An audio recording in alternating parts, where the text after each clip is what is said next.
ESPNU College Football presented by Polaris. Today, number 8 Missouri with SEC championship hopes still alive come to Lexington, Kentucky to face the 2-6 Wildcats. A dominant response for Missouri, a 31-3 win over Tennessee last week after that deflating 2-overtime loss to South Carolina. 8-1, 4-1 in the SEC. Still control their own destiny to win the SEC East. Win out, and they're in the SEC title game in Atlanta December 7th. And you can see Kentucky, they haven't won an SEC game since the season finale against Tennessee in 2011. This is the SEC on ESPN. And it's an absolutely beautiful day here. Commonwealth Stadium in Lexington, Kentucky, alongside former Georgia All-American Matt Stinchcomb. I'm Clay Matvick. Don Davenport down on the sidelines. Missouri won the toss, and they want the football. They elected to receive, and we are still waiting to figure out whether that man, James Franklin, will be the starting quarterback today, or whether it will be Maddie Mock, who has started the last 3 games for the Tigers.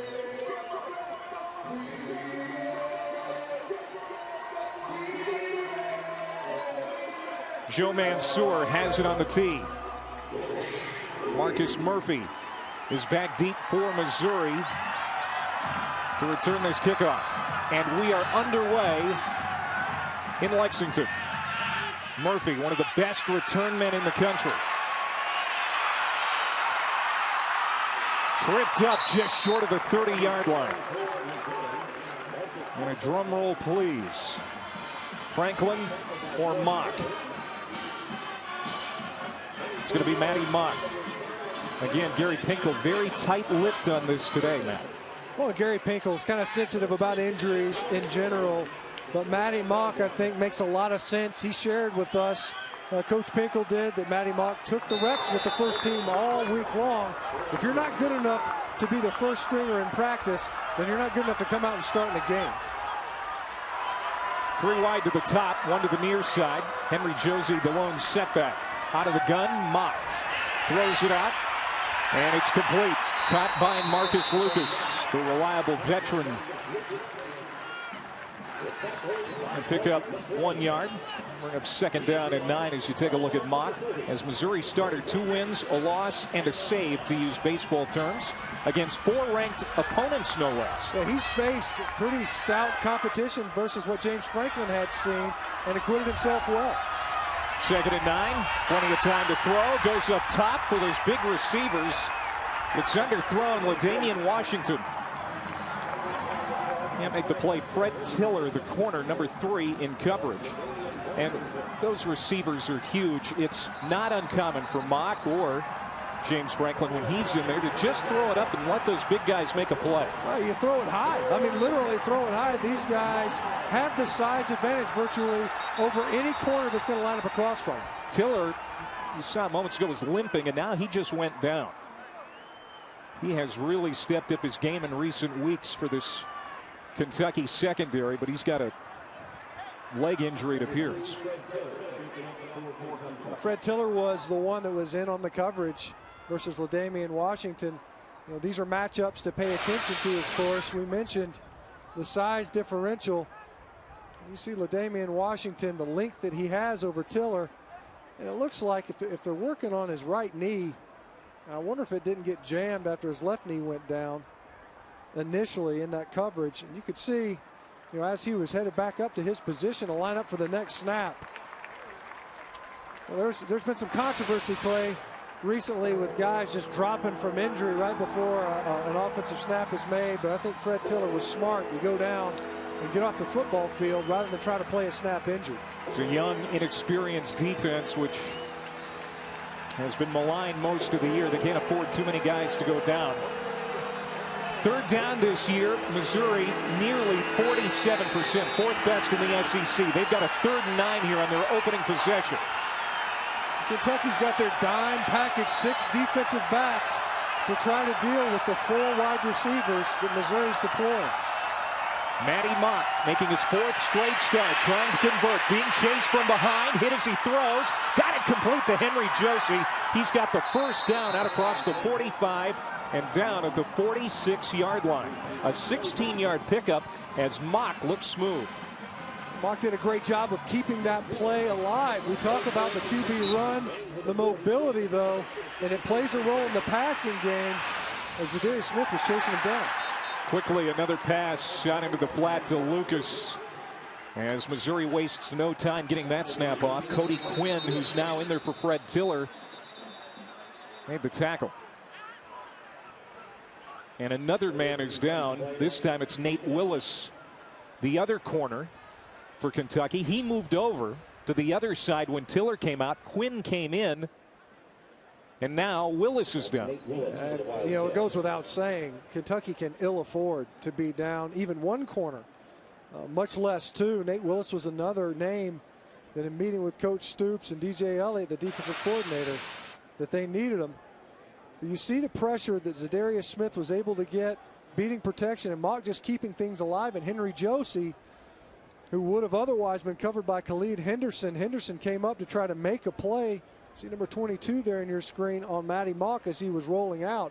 And Josey was left undefended. And that's what stringing out a play can do. Even if coverage is held up downfield, as we mentioned, Kentucky had flooded the coverage with 6 defensive backs. Like Fred Tiller, Nate Willis is going off the field under his own power, so hopefully both of those guys will return. But yeah, injuries have been a problem, especially in that secondary for Kentucky, and they've been very young. Just 1 interception all year from that unit. Not a lot of production out there as well.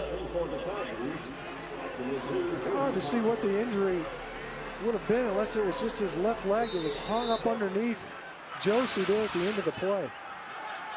Fred Tiller is back out there now for Kentucky, maybe out of necessity more than anything. So now 2nd and 11 for Mizzou. Mock again goes to the air. Quick strike out to Bud Sasser, but it's incomplete. And now another 3rd down and long. You see DJ Elliott, defensive coordinator for Kentucky, that time. Bud Dupree, their number 2 defensive end, outside linebacker, kind of a hybrid type. That time dropped back into coverage. Gives it to Josey. And he will be stopped at the 48-yard line. Avery Williamson, the 2nd leading tackler in the SEC last year, again this year drops him. And it'll be 4th down. Missouri's punting unit will come out. You know, Clay, in meeting with the Kentucky coaches yesterday, they said this team is focused, and they should be. They should have some belief. You know, 2 of their last 3 SEC games have been contested. This could be a good confidence builder for this Kentucky team. Christian Brinzer. Good punt. DeMarco Robinson lets it go over his head. Do they keep it out of the end zone?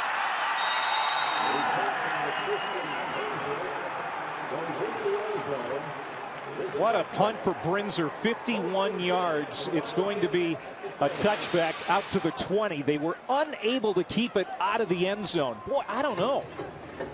That was pretty close. You know, we'd have to see right on the goal, because it doesn't matter where the player is, it's the ball. Did the ball ever break the plane? You see the referee, the officials right there on the goal line. But they were hesitant too, Stitch. They didn't make the call right away. LaDainian Washington did a great job there with the effort. Almost kept it out of the end zone. It was a tough call. I'm surprised that it wouldn't end up being down. Jalen Whitlow, the starting quarterback, hands it off to Javis Blue. Kentucky's leading receiver also runs the football, and now some pushing and shoving on that Missouri sideline. Penalty flags all over the place. And a Missouri player is down, 2 in the backfield.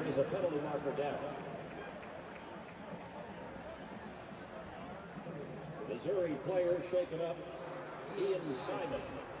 Ian Simon is now sitting up. After the play, personal foul, number 47, defense. 15-yard penalty, 1st down. Personal foul on Coney Ely, the good defensive end for Gary Pinkel's defense, but he's called for the penalty. A little extracurricular. It does it right in front of the officials there. They're watching it. Whenever a player enters, especially the opposing team's sideline, they're going to keep a close eye on how he's treated. And it wasn't very hospitable. You see Kony Ealy, looked like he stumbled into Blue at the end of that play, and Blue took exception to it. After the penalty, they spotted at the Kentucky 40. And now Whitlow keeps it himself.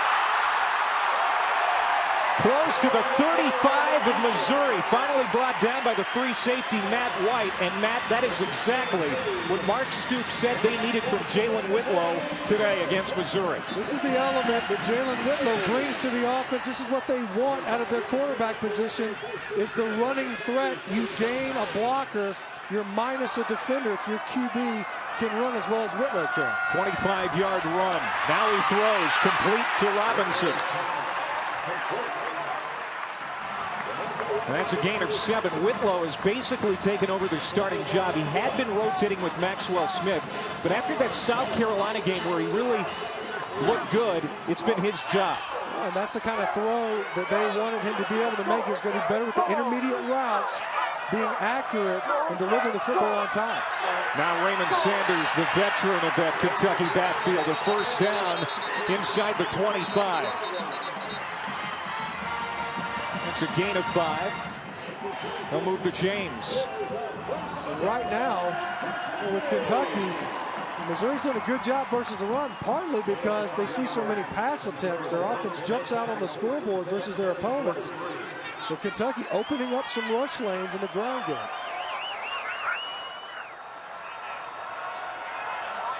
Now they'll look to the sideline. Whitlow coming off the best game of his career against Alabama State last week. Ran for 101 yards and 2 touchdowns. Also passed for 2. Looking to pass here. Complete. First down again. Inside the 10, it's Jeff Badet. And so far, these receivers are doing a good job stepping up. They've got a lot of guys hurt in that unit. They've got guys, absolutely, you touched on it, guys that are going to have to emerge in the passing attack. It can't all be QB runs. And right now, Jalen Whitlow is on the mark with this passing. First down and goal. JoJo Kemp taking it wide to the 5-yard line, and he takes his shoulder, knocked out of bounds. That was Shane Ray, another relentless defensive end who knocked him out of bounds. A 4-yard pickup, second down and goal for the Blue. Right now, these defenders, these relentless defenders from Missouri have to be relentless in pursuit, because the Kentucky offense right now able to capture the edge. Javis Blue, now JoJo Kemp, and still penetrate the interior of the defense with the QB draws. Back to Sanders, not a lot of operating room. He'll pick up a yard or so. Third down and goal coming up. Again, Kentucky 2-6. They blew out FCS Alabama State last week.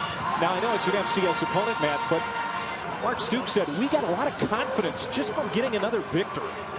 Well, you always want to win those ball games, something that you can build on. But this offensive confidence, it started to turn versus South Carolina, staging drives just like this one.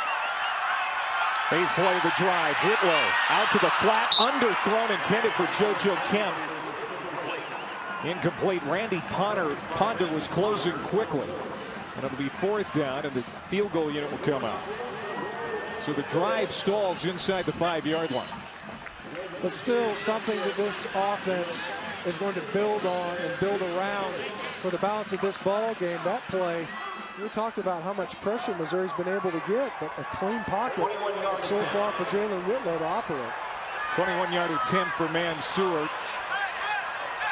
The senior has done a great job this year for Kentucky. And he puts the Wildcats in front. 3-0. Kentucky trying to pull a stunner and end a 12-game. Kentucky with a field goal for Mansour from 21 yards out. They take the early lead. Kentucky nearly beat Mississippi State a couple of weeks ago, just fell short. They've been in every game in the 4th quarter with the exception of Alabama. Who's to say Kentucky can't pull a big upset here today? Marcus Murphy, the return man for Mizzou. Backing his way to the 40-yard line. Ball comes out. Kentucky says they have it. And stacking the pile down there. And yes, Kentucky does have it.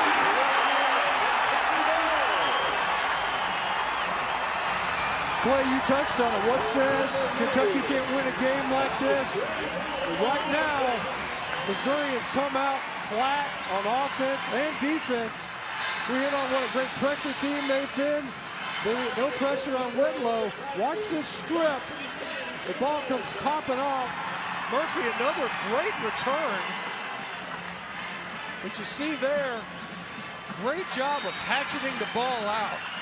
That was wide receiver A.J. Legree, who plays a lot of special teams, with the karate chop to knock it loose. And Kentucky's going to run a play quickly. And that's going to get reviewed. The ruling on the previous play of a fumble is under further review. That's Mark Curls, our referee. You could see Kentucky offensive coordinator, offensive coaches, they wanted that offense out on the field and running a play. That ball looks to me like it's out. You could see Legree, when he realized that he could get his hand on that ball, and defenders, cover men are getting better and better at this. When they get an opportunity to rake the ball out, you see the ball, he tries to hatchet it out first. That ball's out before any part of Murphy is on the ground. Before his butt makes contact with the grass, that ball, you can see it bouncing around in the air.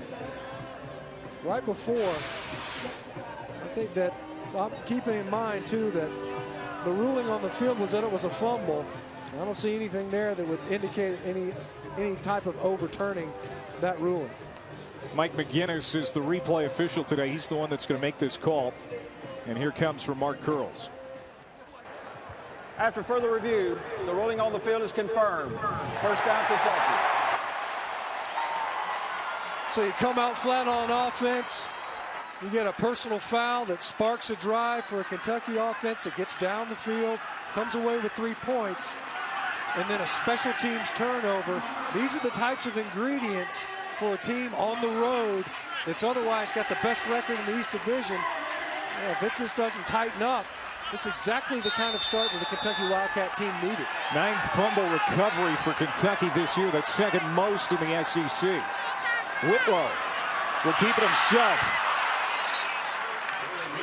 And he'll get a couple, maybe 3.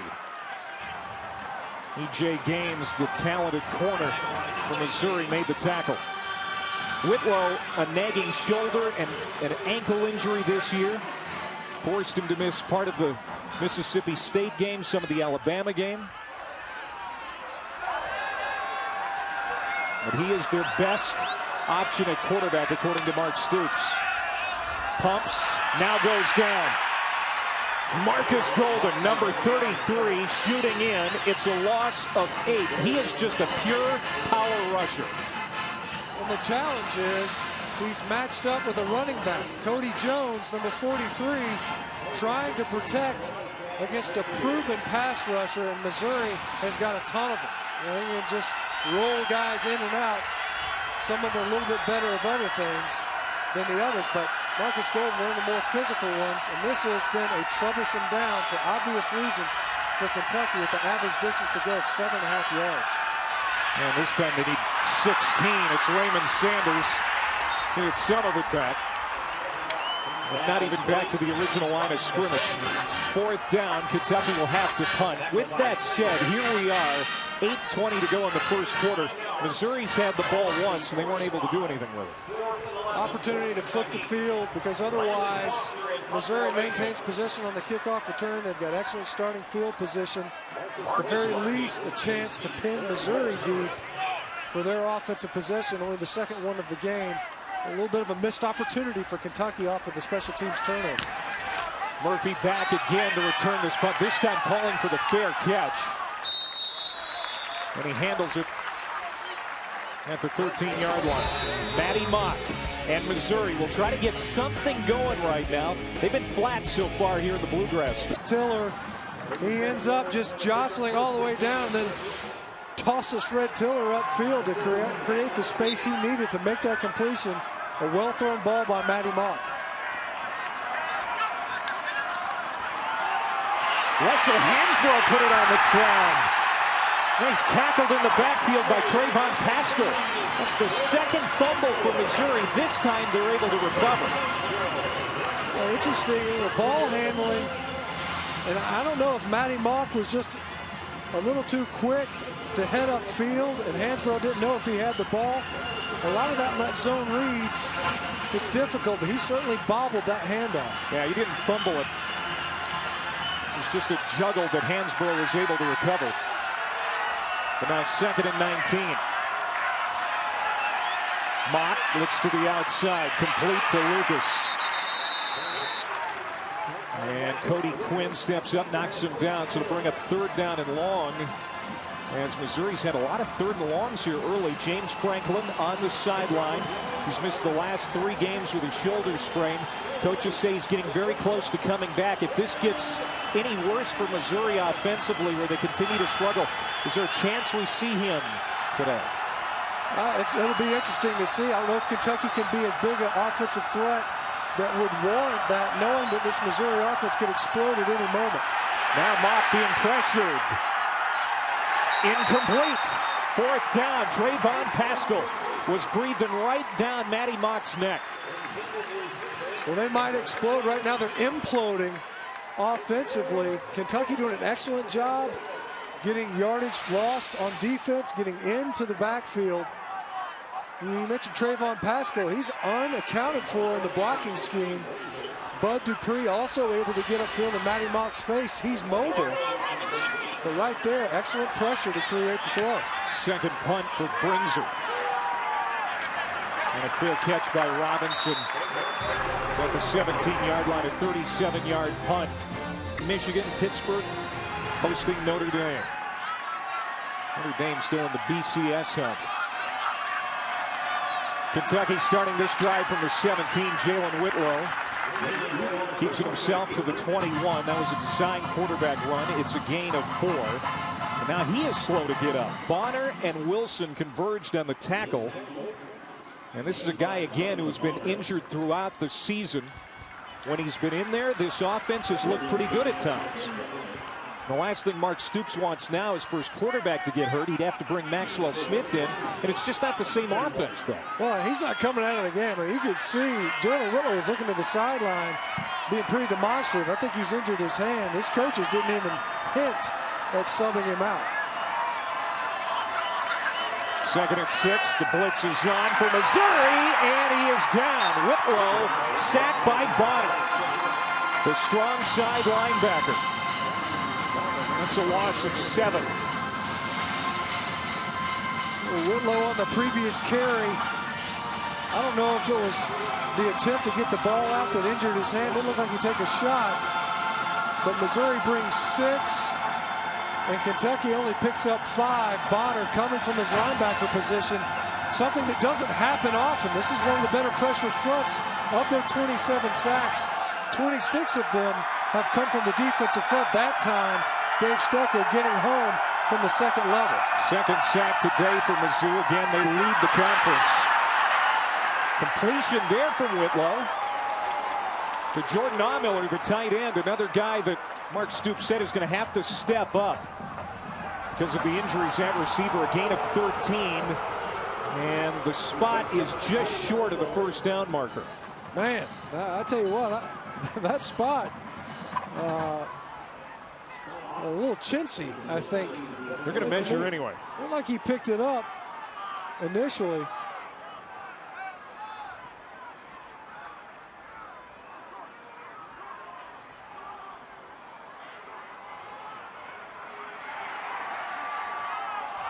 Couple of inches.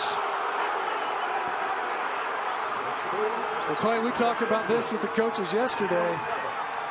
Well, they go for it on 4th down with Mark Stoops.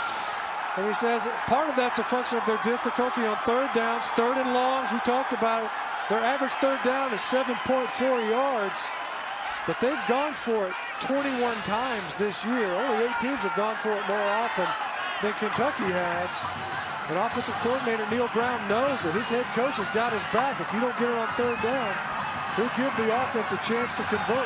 What does Kentucky have to lose after that? Another football game? I mean, really? No, they can afford to be aggressive, but they're on the minus side of the football field. This is an aggressive call, even with it 4th and inches. Whitlow lunges ahead, and he's got it. They are now 16 of 22 on 4th down this season.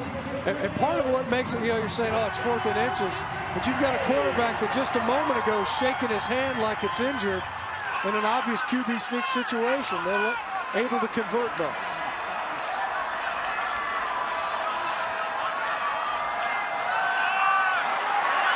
Ray Sanders spinning, still on his feet, penalty flag. Good hard run for Sanders, the senior from your neck of the woods, Stone Martin, Georgia. There's a marker down.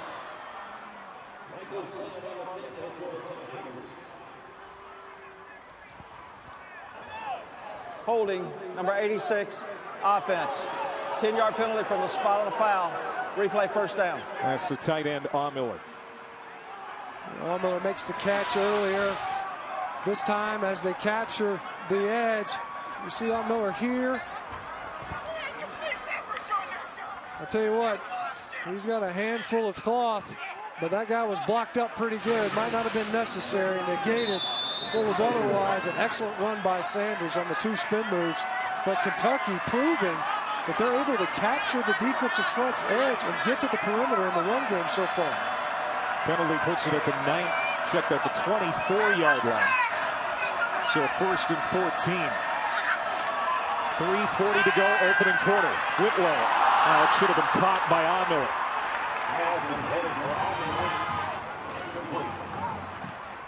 He has made just 9 catches on the season, the senior tight end. Probably could have come up with that one. Well, ran into Miller that time as he ended up reaching. That's something that you hear receivers coaches talk about. Run to the ball and snatch it. Don't reach out for the ball, you'll stop running. Miller otherwise would have made that reception and probably could have picked up the first down as the throw led him to the down distance needed. Sanders hit in the backfield. Singleton, Deron Singleton shooting in. That's a loss of 3. And now it's 3rd and a mile. We're talking about the receivers stepping up on the opening drive, but right now, perimeter blocking kind of undid an excellent run by Sanders, and then no block that time. It was Anthony Kendrick. Allowed Singleton to get upfield and make the tackle for loss. Last in the SEC at 29%. Missouri great on 3rd down defense. Ended up short to Sanders. Trying to create after the catch. Not much. Arion Penton brings him down. And Kentucky will kick. So the defense doing a good job there, forcing Kentucky into a 3rd and long. They're going to get the ball back here. The defense seems to be doing its part. Now the Missouri offense needs to come around. Right now, the opening possession, offense looked great. Clicked right down the football field, some QB runs, getting on the outside with JoJo Kemp.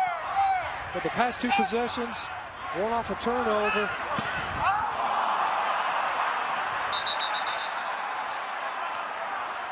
That was ugly. Now you talk about special teams creating a turnover, and then you shank a punt. And, that kick was almost as bad as a turnover from a field position standpoint, putting this defense that otherwise has played very admirably for Kentucky so far on the short field. 13 yards. It is spotted at the 39-yard line of Kentucky. And Matty Mott will come on out. Marcus Murphy is the tailback. He'll get the carry. Murphy. The 35-yard line. Murphy, great speed, as we have seen on special teams. But this has been his best year out of the backfield, too. He's got 7 rushing touchdowns. And he's a game-breaking type of a talent. Could have been a game-changing talent for the wrong reasons on a kickoff return. But if he gets loose, he's hard to tackle once he gets in space. Still nothing on the board for Missouri. They're driving here, though. Murphy breaking loose. Inside the 10, pulled down at the 8-yard line. Blake McLean, the true freshman nickelback, with a touchdown-saving tackle. It's a 27-yard run, and Missouri quickly gets over the football.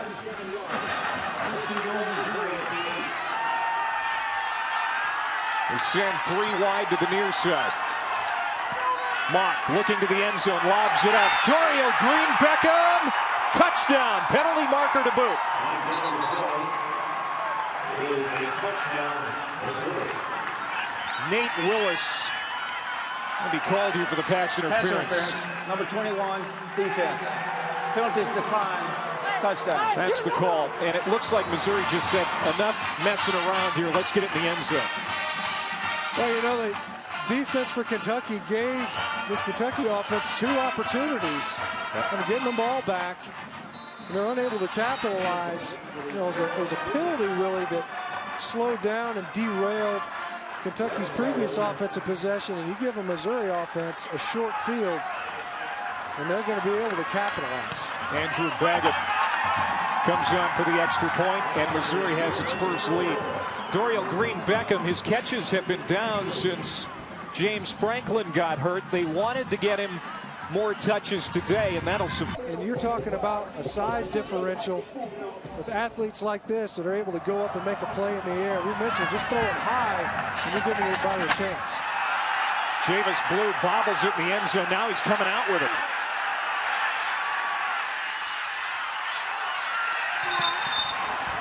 To the 13-yard line with 1:14 to go here in the first quarter. Jimmy Johnson has a slim lead over Matt Kenseth with 2 races left in the chase. The 6th title and NASCAR history at stake. Who will have what it takes to rise to the top? Chase for the Sprint Cup in Phoenix, presented by Quicken Loans, tomorrow at 2 on ESPN. Nebraska, Michigan, ready to come your way at 3:30 Eastern today on ABC. BYU and number 24, Wisconsin, also this afternoon on ESPN. JoJo Kemp is in the backfield to the right of Whitlow. It will be Kemp. Kemp, a true freshman who's been Kentucky's leading rusher. He's been growing every week. Second down. And 6 coming up. Just under a minute to go in the opening quarter. And all in all, it's been a good one for Kentucky. It has, but it's also been one characterized by some missed opportunity. Ones that I think may come back and haunt this Kentucky football team, having not capitalized on them. It's hard to say that when we're still in the first quarter, but the way things seem to be turning, they need to get something done here with this possession. That's a bad throw, thrown behind the tight end, Anthony Kendrick.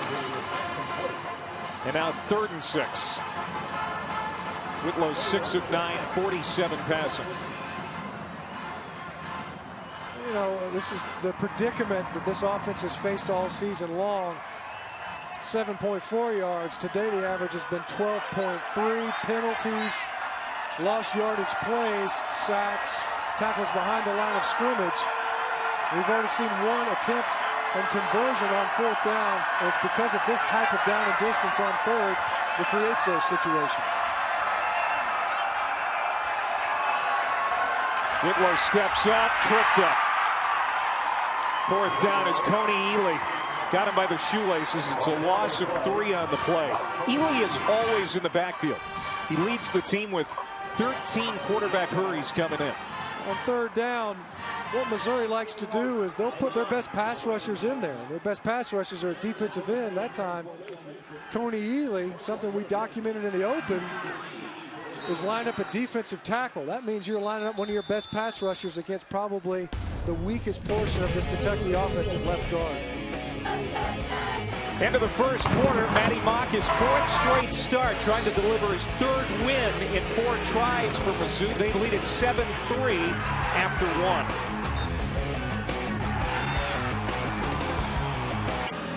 1. Opening drive, Kentucky marched to the Missouri 4. Got a field goal, then Missouri a couple of punts, a turnover before they got their first touchdown. Dorial Green-Beckham, his 6th of the year. 7-3 as we start the second quarter. See the total yards for Missouri. It's been a disappointing start offensively for this unit, as this is blocked. Loose football, Kentucky recovers at the 4. But Landon Foster is having a tough day as Kentucky's punter. He's blocked by Levi Copeland, and Mizzou has it. First down goal to go at the 4. You see Kentucky, like a lot of teams, they employ that shield punt, which allows the front line to release downfield to cover. But you'll see no one accounting for a Missouri punt cover guy. You see it there. It was Levi Copeland who was able to walk really right past that shield. There's nothing very difficult about this block, really, as Copeland was unabated to the punt, and Landon Foster having a nightmare of a game so far. So a shank punt led to good field position and a touchdown for Missouri. Now a block punt, and then right on the doorstep again, Josie, touchdown. Henry Josie goes in from 4 yards out, his 9th rushing touchdown of the year, and Missouri wastes no time getting on the board here early in the second quarter. Take nothing away from what the offensive front did on that run, but it's something that I think I've seen all season long from Missouri at the running back position with Henry Josie. He's got great vision. He's patient enough to wait for something to open up. He sees the cutback lanes, and he's able to get in. But Mark Stoops, he's got to be frustrated. 2 short fields for the offense, giving his defense almost no green grass to defend. You're right on top of the doorstep. 2 possessions in a row. 14-3 as Henry Josie takes it in. He is a great comeback story. Missed all of 2012 after a terrible knee injury in 2011.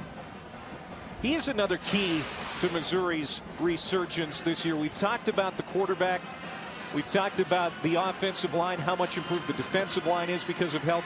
Henry Josie being back has been a big spark for this offense. In 2011, Henry Josie's the best running back in the Big 12, arguably. And then being without him in their first season in the SEC, take nothing away from Kendall Lawrence. And at the same time, Henry Josie was the guy. And that was really, I think, the start of the injury slide that Coach Pinkel has talked about from a season ago, and something he did not want to experience again. I don't think it's just a function of playing in the rough and tumble SEC. It would have been hard for anyone to win in any conference with the type of injuries that Missouri had to suffer through a year ago.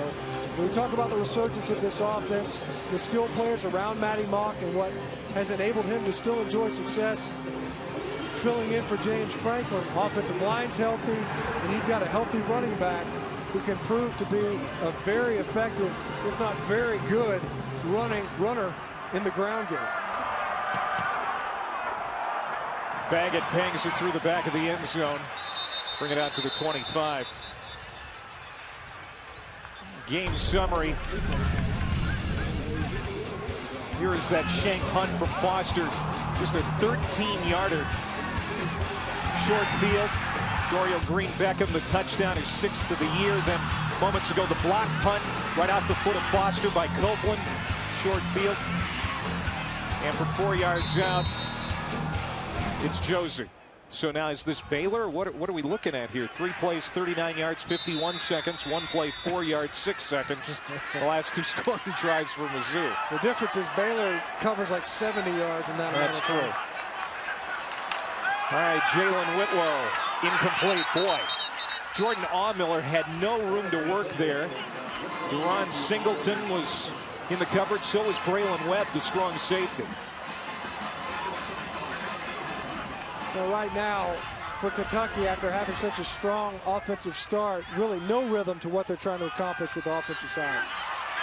Sanders stretches it to the far side. He can't turn it upfield. He's run out of bounds by Webb, the 3rd-year starter. And it's 3rd and long again for Kentucky's offense.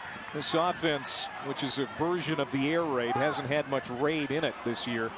12th in the SEC at 358 yards per game, 12th in scoring at 24 points per game. Well, past 2 games, if it's been a raid, it certainly hadn't been an air raid. 40 rushing attempts 2 weeks ago versus Mississippi State, 44 last week versus Alabama State. Haven't converted on 3rd down yet.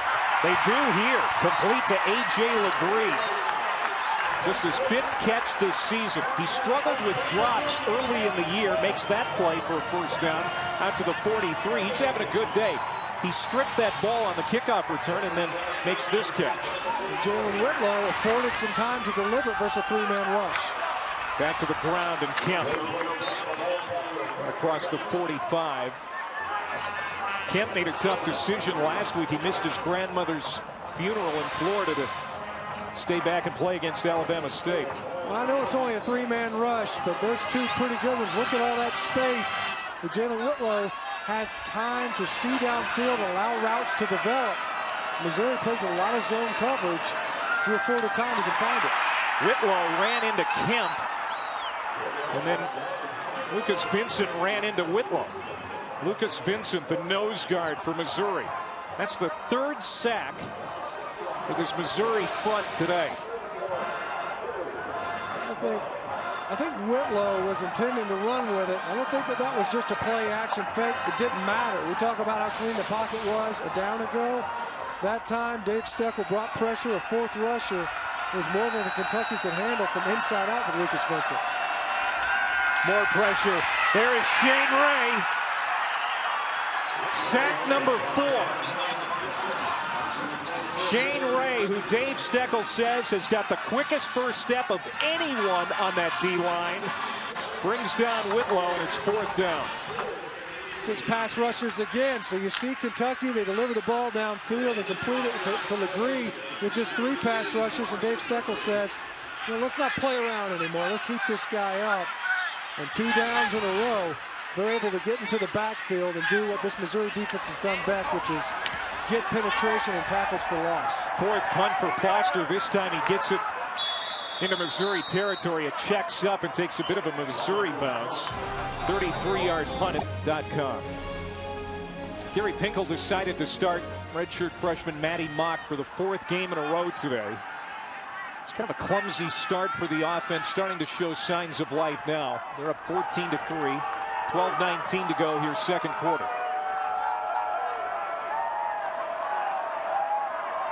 Mock today 6 of 9, 68 yards and a touchdown pass. Time to throw, going up top with Damian Washington, incomplete. Washington very speedy. Tiller in coverage, down to Dawn.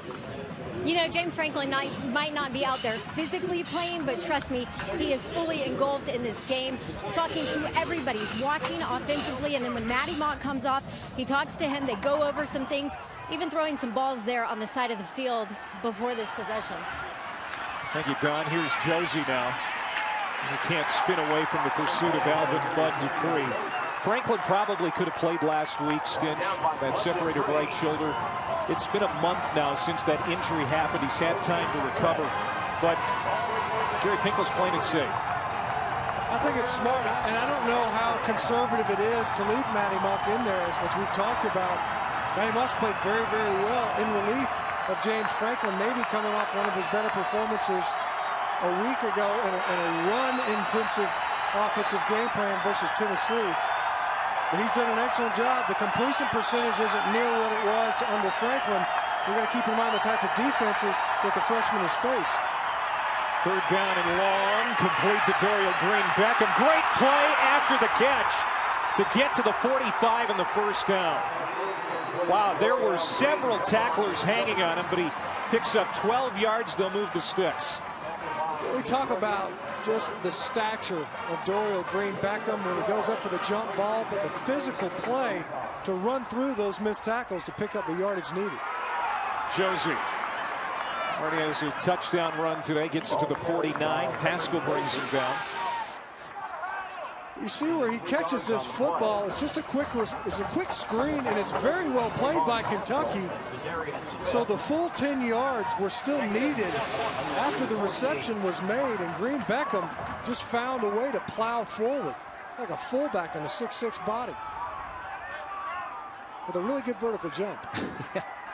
I would not want to have him as my opponent in a game of one-on-one. Mock. Complete. That's Bud Sasser.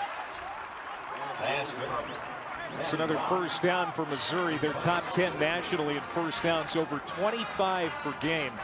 You said it before, even without Franklin, and Mock in there, this offense continues to do what it was doing with Franklin. They move the chains very well. Missouri coaches talked about this. The talent around the quarterback position has kind of bolstered his play. Jersey left side. It's by that big tackle, Justin Britt, the reigning SEC Offensive Lineman of the Week.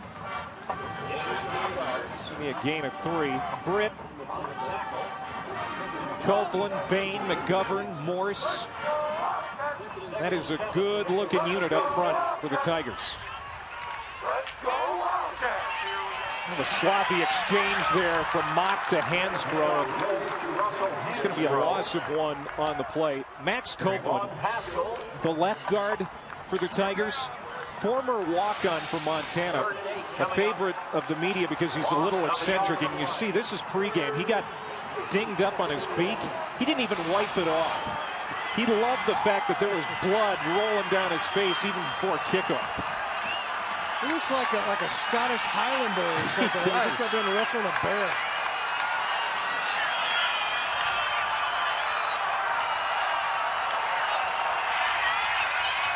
Mock got rid of it. Man open, it's Sasser, and he's out of bounds. Big play again for the Tigers. Matty Mock to Bud Sasser, and there is another player down. That's a 30-yard hookup.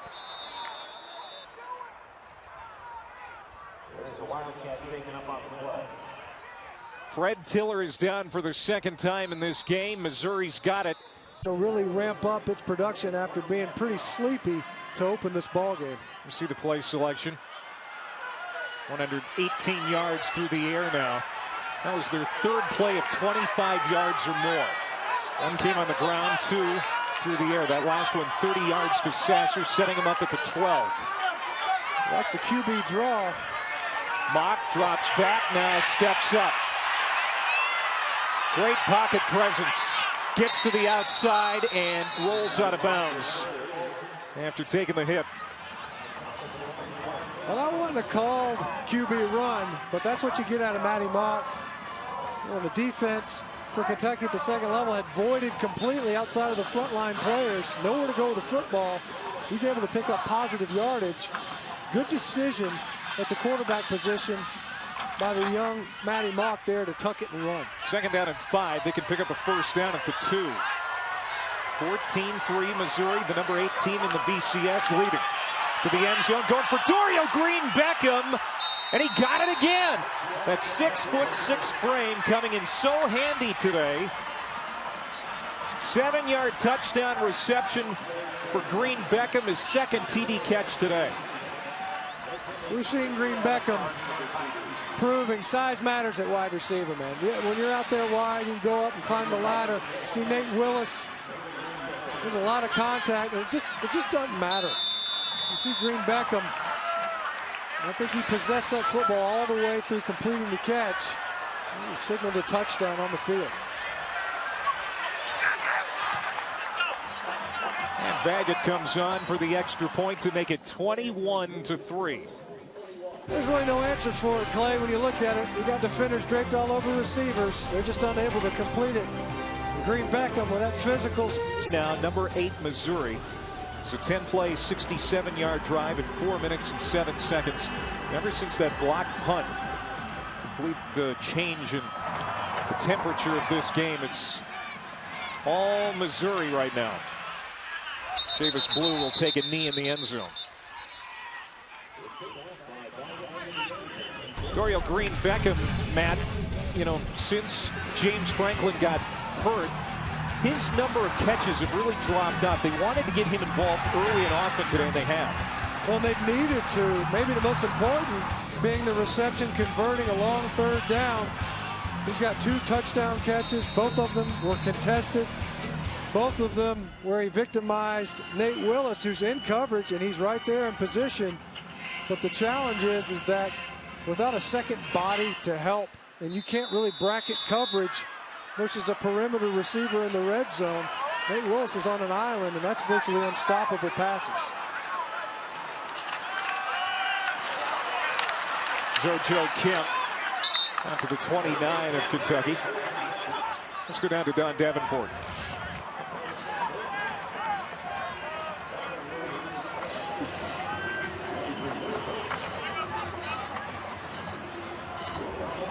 looking at Matty Mock and Green Beckham after that first touchdown drive, Green Beckham told Matty Mock, keep him coming. I'll go up and get it.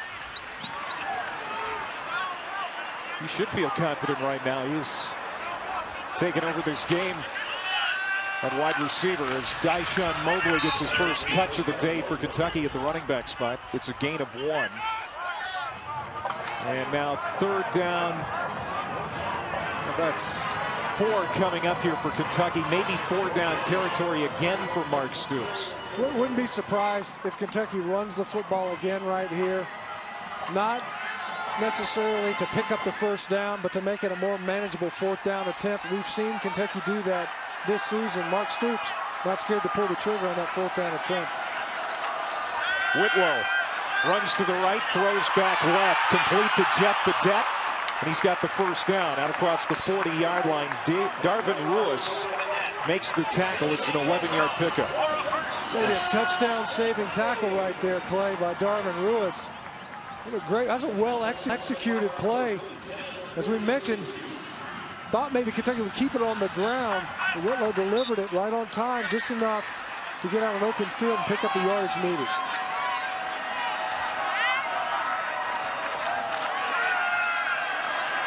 Whitlow throwing on the run, and he heaves it out of bounds. Jeff Badet, who made that last catch, and this receiving core, they're being challenged today because Ryan Timmons is out with an ankle injury. Alex Montgomery, another true freshman receiver, out for the season with a knee injury. He tore his ACL last week celebrating after his touchdown catch. It's just been a nightmare for that group. How many times have we seen that this year? Guys jumping up to celebrate and coming down with a blown ligament. I think a high five might be adequate. I wonder when coaches are going to start clamping down on that. Whitlow incomplete.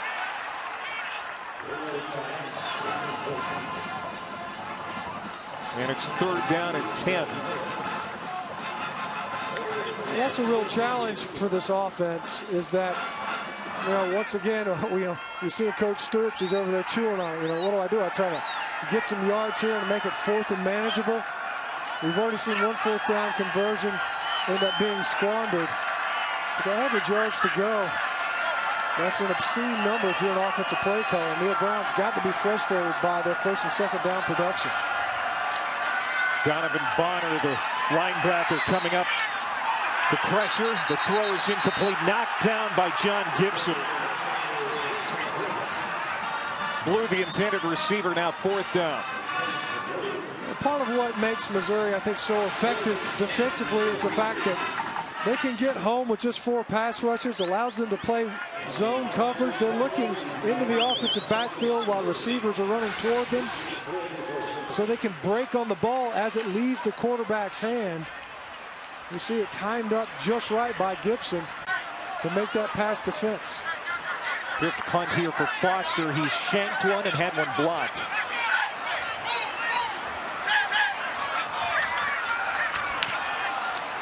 Pressure on him again, got it away. Murphy backing off inside the 10-yard line, comes ahead, penalty flag comes down as he gets out to the 13-yard line. It's a 49-yard punt.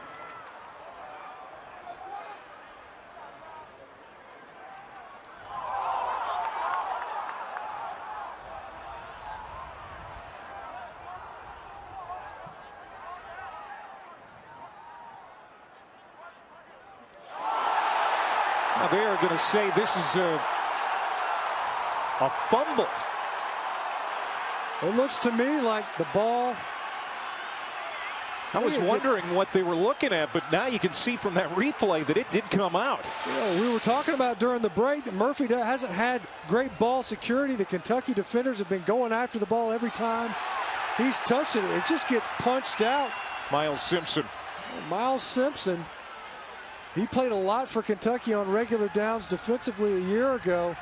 And you see his left hand come in and just pop that ball out. This might be the change in events, certainly the field position that Kentucky needs to kind of stem the tide, because certainly ever since some of the special teams miscues with the punting unit, has kind of swung the other direction for Missouri. But look, twice now for Kentucky, creating opportunities for themselves in the return game, doing an excellent job of raking the ball out. I don't know what they're talking about here. Miles Simpson knocked it out, and A.J. Legree recovered it and took it inside the 10-yard line. And that's what this is. That's what's being looked at here to see if that was actually fumbled. There's also a penalty flag on the field, too. There you see Miles Simpson, who got down there in coverage, and Marcus Murphy had defenders, coverage guys all over his legs as well.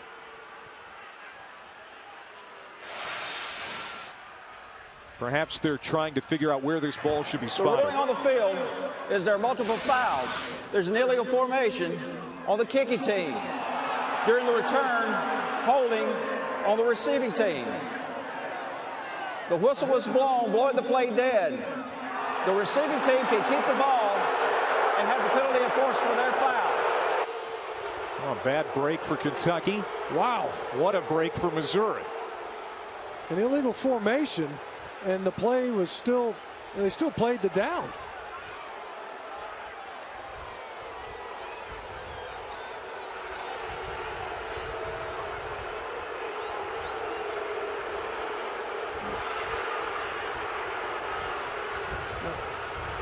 You hear the fans obviously here in the stadium not very pleased, but illegal formation, they played the down.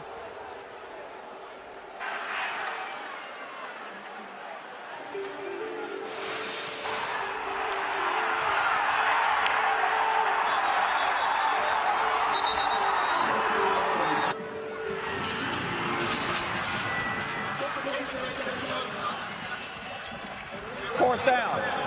The previous play is under further review. I'm all crossed up at this point. We got an illegal formation. It should be offsetting. But they're trying to award the ball to the receiving team and then enforce a penalty after the possession.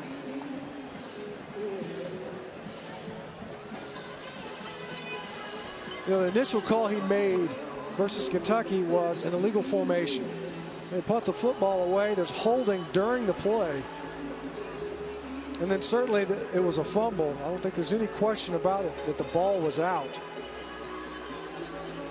But then the explanation immediately after that first rundown of what penalties were, the multiple penalties, was that they would award the ball back to Missouri. Explain this to me. Anything after the penalty against Kentucky for an illegal formation should be irrelevant. They should be re-kicking it 5 yards further back. I mean, that would have been all that needed to be said. What I'm surprised is that it's a legal formation. When they kicked the ball away, why did they play the down? That's the part that's a little curious.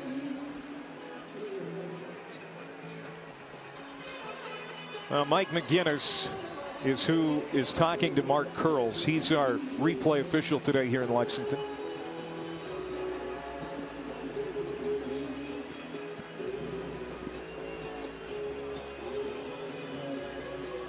There's Gary Pinkel, 13th year as the head coach at Mizzou. Now just 4 wins away from passing Don Farrow as Missouri's all-time winningest coach. Kind of a shabby start to this game here today for his Tigers on the road, but they've got a 21-3 lead here, 6 and change before halftime. Now waiting for this call here. He's hoping his team has it at the 13-yard line.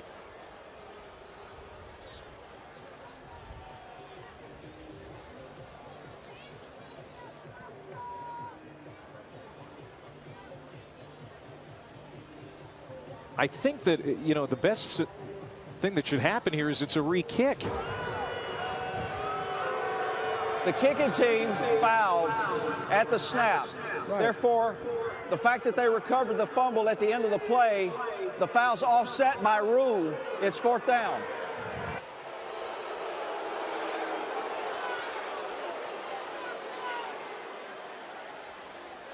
You know. So it will be a re-kick.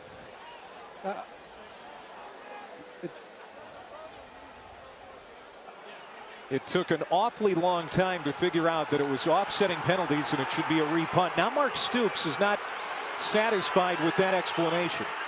Yeah, they're not going to play this down. I mean, you see him breaking the huddle. They're breaking the huddle like they're going to play this down. And Mark Curls is over there, and the fans are cheering Mark Stoops, who, you know, I think this is warranted. The explanation has been muddy at best.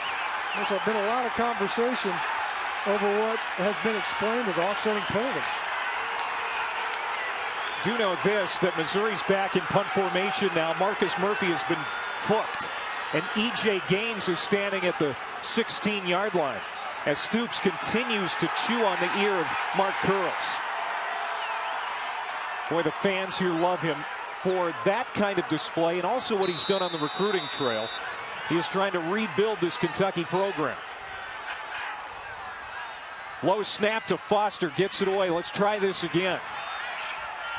Bounces at the 20, takes a nice Kentucky bounce to the 11-yard line. Nothing changed. It's going to be Missouri's ball at their own 13. After all of that, nothing changed field position-wise. The only thing that complicated it was the initial explanation. It ended up being just offsetting fouls. All right, Matty Mott gives it to Henry Josie, and he is dumped at the 11-yard line. It's a loss of 2. Dante Rump, regular on the Kentucky defensive front the last 4 years, 6'3", 320, got around Josie.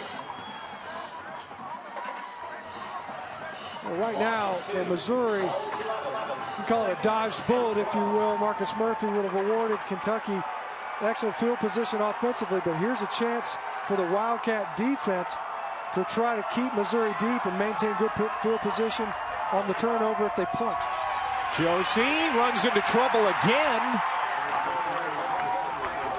It's going to be just a 1-yard pickup. That's Mike Douglas, the junior defensive tackle from Largo, Florida.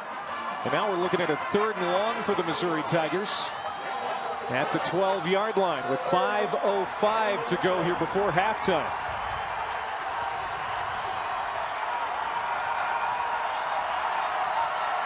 We're 3 of 5 today on 3rd down. Mott eludes the pressure, running to the outside, throws on the run. What a pass. That's Darius White, just his 6th catch of the year. He knew exactly where the marker was. Gets out of bounds at the 24. This ball goes right over Nate Willis's head. You see Willis, who came up as Mock was scrambling, help arriving late. And to your point, Eric Dixon just didn't get there in time, but to your point, know the distance needed and squat right there to give your quarterback a chance. Josie finds a little running room behind that left tackle. Across the 30, it's a 5-yard pickup. Clay, there they are. Defense is playing well, stopping the run. Your 3rd and long scenario, and then you convert it. That's twice we've seen in this ballgame where Matty Mock is able to keep plays alive on a 3rd down and be able to convert because of his mobility. 4 receivers, Hansbrough in the backfield now. The snap from Bain. Mock going deep. Turning the wrong way was Copeland. He looked around to the outside shoulder, tried to adjust. By that time, the ball was whistling by him. It's 3rd down and 3. He takes a shot. See the pressure coming right into your screen right now. Avery Williamson. Better watch out. That's going to be called targeting these days. I'll tell you what, he hit him high. There's no flag. That Curls was right there to make the call.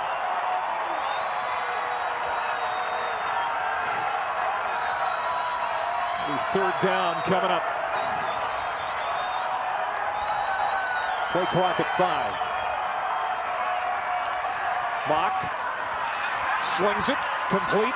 Jimmy Hunt. Boy, some of these guys that haven't been making a lot of catches this year getting involved on this drive late in the first half. Hunt picks up 15. They'll move the chains again as we go inside of 4 minutes. Basically the same route that Jimmy Hunt ran a couple of plays ago. He was open. Matty Mock had him. That time he was able to work back to the left side of the route tree and find it. Now Mock going deep to White. Incomplete. Jaleel Hitch is running in the coverage.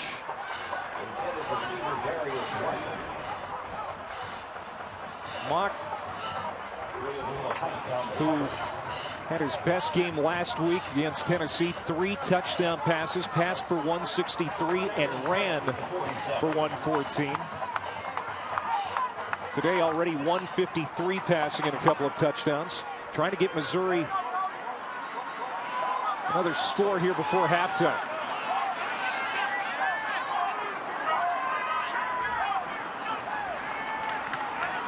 Hansbrough.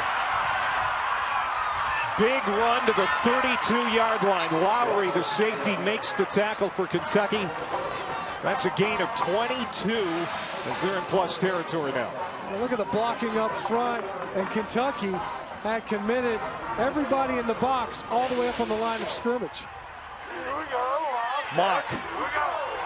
Big throw again, just missing Levi Copeland in the end zone. Underthrown. Quinn, the cornerback, was there. And it'll bring up second down. All right, that was almost a catch. You see it there. It just goes right between his hands. Has an opportunity to make this reception. The ball is a little bit underthrown, of course. Mock actually lucky to get that ball delivered. Looked like Bud Dupree coming off the edge versus Justin Britt was going to be able to strip it.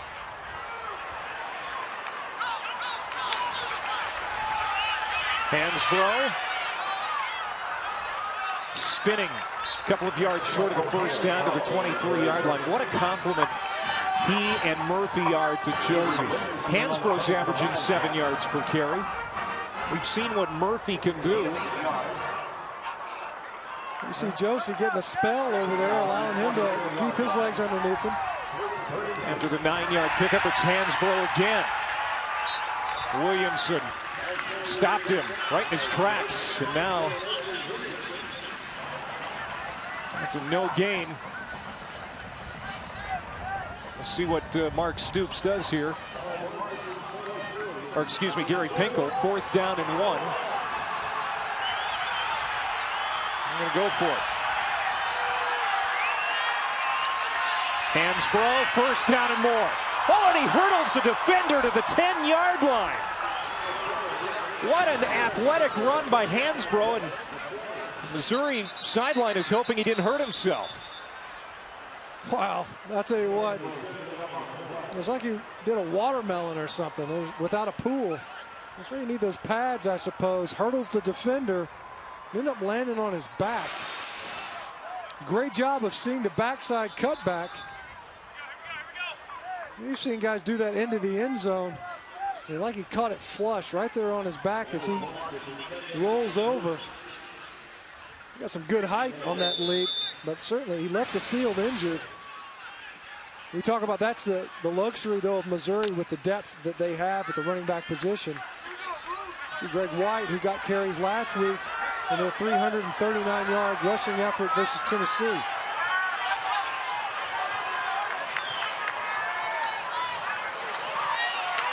Josie. And he's run out short of the 5-yard line. 154 to go, a 3-yard pickup for Josie. The guy he hurdled was Blake McLean, the true freshman. Put his head down. Hansbrough right over the top of him. Probably see that on SportsCenter tonight. He's sold out. I mean, that's for sure. I mean, he was going to clear him. He wasn't going to leave any legs dangling, allow the defender to flip him over. It just flipped himself. 14th play of the drive. 2nd down and goal for Missouri. Keep an eye up here. Here comes the pressure. Mock rolling to his right, looking to the end zone, throws, and that's out of bounds. Caught by Lowry out of bounds. 3rd down and goal. You see that time, Kentucky able to survive a red zone down. Almost surprised that they didn't go back to the well, knowing that there's almost no matchup that they lose. You see, that's all circling. Green Beckham, that time though, different route. He wasn't working either a back shoulder or a fade. You can see him though. Green Beckham working all the way across the ball, knowing that his quarterback was trying to buy time. That's a timeout. Missouri's first timeout. Missouri 2 for 3 on 3rd down on this series, and they've also converted 1 4th down attempt. Coming up at the half, number 9 Auburn and Tennessee in a shootout. Vanderbilt is on top of Florida. Vanderbilt going for win number 5 today, and looking forward to that big one tonight, LSU and number 1 Alabama. Matty Mock getting his 4th straight start. James Franklin still out with that shoulder situation, and Mock has done well. Well, he's got some pretty fine targets to deliver the football, but he's also spreading it around. We've seen Green Beckham make some plays for him. And Matty Mock has found ways to keep plays alive on some 3rd downs, buying himself some time and stretching the secondary. There hadn't really been that accurate throwing the football downfield. With a lone completion, Mr. Green Beckham back in the 1st quarter. But his receivers have picked up yards after the fact, and they've been afforded short fields to work with. They wanted that short intermediate game to improve this week, and looks like they're focusing on that. Mock dumps it out to Josie. Dives for the pylon. Yes, touchdown. Late signal from the official, and Josie gets in. Keep in mind, the pylon, as a ball carrier, that pylon is considered part of the end zone. It makes it a touchdown. The officials want to make sure they got it right on the field. Yeah, I knew this was coming. We're going to get another review here. The ruling on the field of a touchdown is under further review. Is this the 3rd or 4th review we've had this half? Who's keeping score? You see Henry Josie. I wonder if they're looking to see if he stepped out of bounds before he extended that football, because otherwise it looked like maybe his left foot caught the boundary just a little bit right, not this step but the next, and his left foot comes down. And I wonder if they're looking. It looks to me like he's in bounds. I think I see green between the end of that toe and the white line.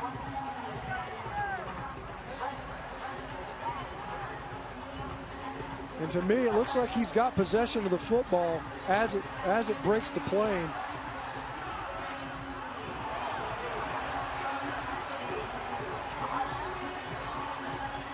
It was called a touchdown on the field. Boy, that looks like it's loose now. It looked like the pylon caused it, but it didn't. Now, if it does go out of bounds on the fumble through the end zone, that's going to be Kentucky's ball. That ball is loose. That will not be a touchdown, and it would be Kentucky's ball on the touchback. You see this right here is the ball. Yeah, you know what? That ball is out of his grip. That right gloved hand. The previous angle, it looked as if he possessed it in the pylon. The contact with the pylon caused him to lose possession. After further review, the ruling on the field stands.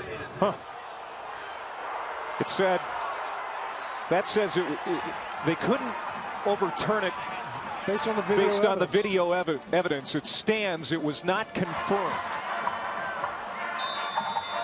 And whenever they go to the booth and it comes back, they're not confirmed. It just stands that there wasn't enough to overrule the fact that it was a touchdown on the field.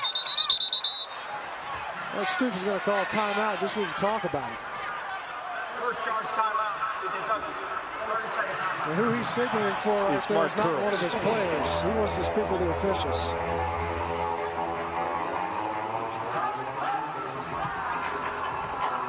You know, initially, Clay, we're talking about it. You see the officials are right on top of it. They confer. And this official would have a hard time telling if that ball was already out. That was the angle we saw previously. It looked like the pylon caused Josie to lose possession.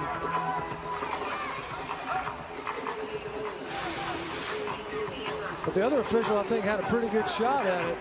And certainly we had some pretty good camera work there to demonstrate that Josie lost possession of that football. before it crossed the front edge of the goal line, and certainly before it made contact with the pylon. Boy, this has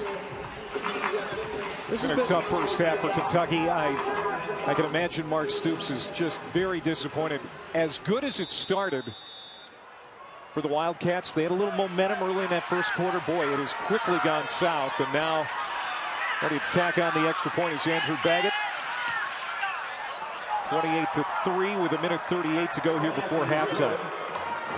Since that 13-yard punt from Foster, which kind of changed everything for the Wildcats, Missouri has scored 4 straight touchdowns. They have to start out hot. You see Kentucky, and they opened up this ball game. They marched right down the football field. And Jalen Whitlow executing the game plan that the coaches wanted to establish, with the quarterback contributing in the run game, delivering on the intermediate passes.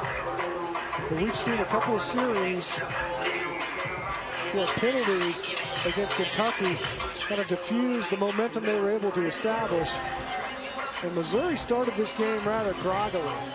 And Kentucky was afforded at least 2 possessions where the defense got them the football back with special teams, and they just were not able to do anything with it. Outside of that opening drive, the offense not able to really threaten for a score. 15 plays, 87 yards, and 4:23 for Missouri's 4th touchdown of the half. Shows you a 6-yard touchdown catch. A win assures Missouri a 5-1 record against SEC East opponents, which would be helpful for the Tigers in the event of a 3-way tie with Georgia and South Carolina, because that would be the tiebreaker. That's some of the significance of a win here today for Missouri, and so far this half is going exactly the way Missouri wants it. Raymond Sanders on the one hopper gets it out close to the 30-yard line. And there's a lot of chippiness down on the field right now. It's been that way all game long. Really opened up in that first possession when they scored for Kentucky. Now for today's Game Track, brought to you by Taco Bell. 21 second quarter points here for Mizzou. Mock 13 of 21 for 160 and 3 touchdowns. Dorial Green-Beckham, 4 catches, 62 yards, and 2 touchdowns. Jalen Whitlow. You see his passing numbers there, but it's the running is what he's doing now, and that's what Kentucky needs him to start doing more of, and more effectively, as he goes out of bounds for no gain. And part of that is a function of what's available to Kentucky at the receiver position. They were inexperienced, obviously a new coaching staff and a new system. You know, Ryan Timmons, who as a true freshman was contributing. Injuries have undercut the receiving core that's available to this Kentucky offense today. We're actually going to mark him out a loss of 2 on that play. Whitlow taking Kentucky backwards. 2nd and 12. 1:26 to go. Kentucky has 2 timeouts left here before halftime. Whitlow looking right now, running back to the near side. He's going to drop for a loss again. There's Coney Ely. Would you call timeout here if you're Missouri? There's opportunity, certainly. You have 1:12 left. You preserve some of that clock, get the ball back with already a 3rd down. Looks like Gary Pinkel and his staff ready to just play for half. Kentucky 2 of 9 on 3rd down today. A lot of new blood for Kentucky. 4 JC transfers, 8 true freshmen, 2 redshirt freshmen in the 2 deep. Youth and inexperience in the story this entire season. We've seen it here again today. Whitlow across the middle, incomplete. Anthony Kendrick can't come up with it. It's 4th down. Matt White in coverage. 36 seconds to go here from before halftime, and Missouri's going to get it back, and with maybe enough time to get into field goal range. You get it with 36 seconds prior to this punt. And of course, punting has been quite the adventure for Kentucky in this ball game. E.J. Gaines standing at the 40 of Missouri. Marcus Murphy was returning the punts. going with Gaines now after Murphy has fumbled a couple of times. Takes this one at the 28, and he doesn't get any further. 46-yard punt for Foster. That's his best punt of the day. 24 seconds to work with and 2 timeouts for Missouri. Here's a look at our SEC Greats, brought to you by Regions Bank. Next stop on the Regions Bank SEC Greats Tour, November 16th in Auburn. Today we focus on Tim Couch, one of the best here. You mentioned the air raid offense, and when it was brought to college football, Hal Mumme, Mike Leach, who really took it to the next level at Texas Tech, but it was Tim Couch that was the trigger man for that offense. They crank up the sirens here in Commonwealth Stadium, and the opposing team's offense, or defenses rather, were plagued by a litany of dink and dunk passes all the way down the field. 252 yards of total offense for Missouri today, and there's a timeout called by Kentucky before the snap. Out, Kentucky. 30-second timeout. Now the field goal kicker, Andrew Baggett, has been inconsistent the last couple of weeks for Mizzou. He has missed 3 of his last 4 field goal attempts, including that 24-yarder in double overtime against South Carolina. And he missed a 29-yarder last week just before half against Tennessee. We were talking with Gary Pinkel on the phone about that man, and he said he feels comfortable sending him out when it's spotted at the 25 or closer. Now that's a long way to go for this offense right now with 24 seconds. That's part of the reason why we saw them go for it on 4th down, I think, earlier. They're right there on the fringe of that. Here's some of the keys from today's game. That shank punt by Landon Foster. When things were going pretty well for Kentucky, gave Missouri a short field mock to Dorial Green-Beckham. They could turn that into points, and then they blocked another punt. Take over at the 4. Josie 1 play later scores. That's been Missouri's game ever since. Trying to tack on more points here with 24 seconds to go before half. Penalty flag, delay of game. Delay of game, offense. 5-yard penalty, still 1st down. Second penalty on Missouri. See Gary Pinkel. You know, the fact that they didn't call a timeout earlier when they had an opportunity to preserve clock, with more than a minute left. I'm surprised. They're probably just looking to down it, go into the locker rooms at halftime. They are now. Yep. 24.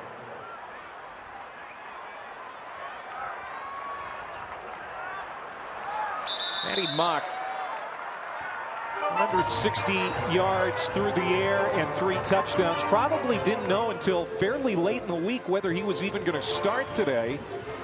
James Franklin getting healthier, that shoulder getting healthier all the time, but Gary Pinkel goes with Mock, and so far it looks like it's been a pretty good decision to go with him. Yeah, and, you know, are the numbers gaudy? No, but the play has been exactly what they needed, where buying time where necessary, moving the pocket, tucking and running when he's needed to. The decision-making has been there at the quarterback position for Missouri. And speaking of Coach Pinkel, he's with Don. Coach, big play there into the half, that Josie touchdown. What did you see of it? Well, I thought they had a replay. I mean, I thought it touched. The question was, did he have possession of it when it went over? And they ruled it a touchdown. I don't think they could turn it down. So I think it was a great call. It was a remarkably athletic play. And then your offense. What was the difference in execution that first quarter to the second quarter? You know, I just think we had to adjust a little bit. I think, you know, we have to do that a little bit. And then we start making some plays, too. You got to make plays. But it's only halftime, man. We got a long way to go. Thanks, Coach. So Missouri, 252 yards of offense. They're averaging about 500 right now. They've got a 28-3 lead on Kentucky. That's brought to us by John Deere. And Kentucky's going to start with the football here in the second half. Kentucky just 102 yards of total offense in the first half. They're ranked 12th in the league at 358 per game. This is Chavis Blue on the return. And this drive will start at the 27. And the first half drive chart for the Wildcats. Again, they marched right down the field. 9 plays, 76 yards to the 4 of Missouri before they stalled out, kicked a field goal, then 6 punts in a row. Yeah, you could see that it was a great start. Everything was going fantastic for Kentucky, not only offensively, but the defense was getting the ball back. The problem is you see the series of punts, even when they were afforded great field position, their opponents starting 44-yard line. And the -2 yards is what Mark Stoops is really disappointed about, I'm sure. He'll carry here for positive yardage. But Jalen Whitlow, the dual threat quarterback for Kentucky, his running today was one of the keys for this offense. And, you know, he banged up his hand a little bit, it seemed. He stayed in the game and was still able to pitch and catch a little bit. But I wonder if that curtailed some of the offensive design QB runs that would have otherwise been called by Neil Brown. Sanders lowers his head, picks up a first down after the 41-yard line. White on the tackle. It's a run of 8 yards for Raymond Sanders. 15 touches for 13 yards for Sanders in the first half.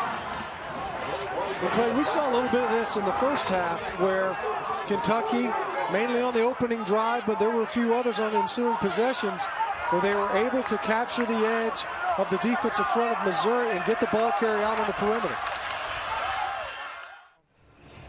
I think he's going to. Robinson short of the 50-yard line. Robinson plagued by an ankle injury most of the year. Needing to step up his game again because of all the injuries at the wide receiver position. Gain of 7, so second down and 3. Opening series for Kentucky here in the second half.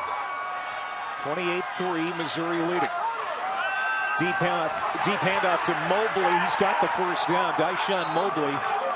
He should factor more next year after Sanders and Jonathan George graduate. They were hoping to get him 5 or 10 carries today. He's got a couple this afternoon. And they're into Missouri territory, first down. This offense looks a little fired up coming out of halftime. Yeah, I'm sure Coach Stoops is fired up at the officials. Maybe the emotions carried over into the locker room. Right now playing pretty inspired. Whitlow, the keeper. It's inside the 40. White again makes the tackle. Jalen Whitlow, he's got some shake and bake. This is the element that they need from him. And really, they got away from their 4 receiver sets.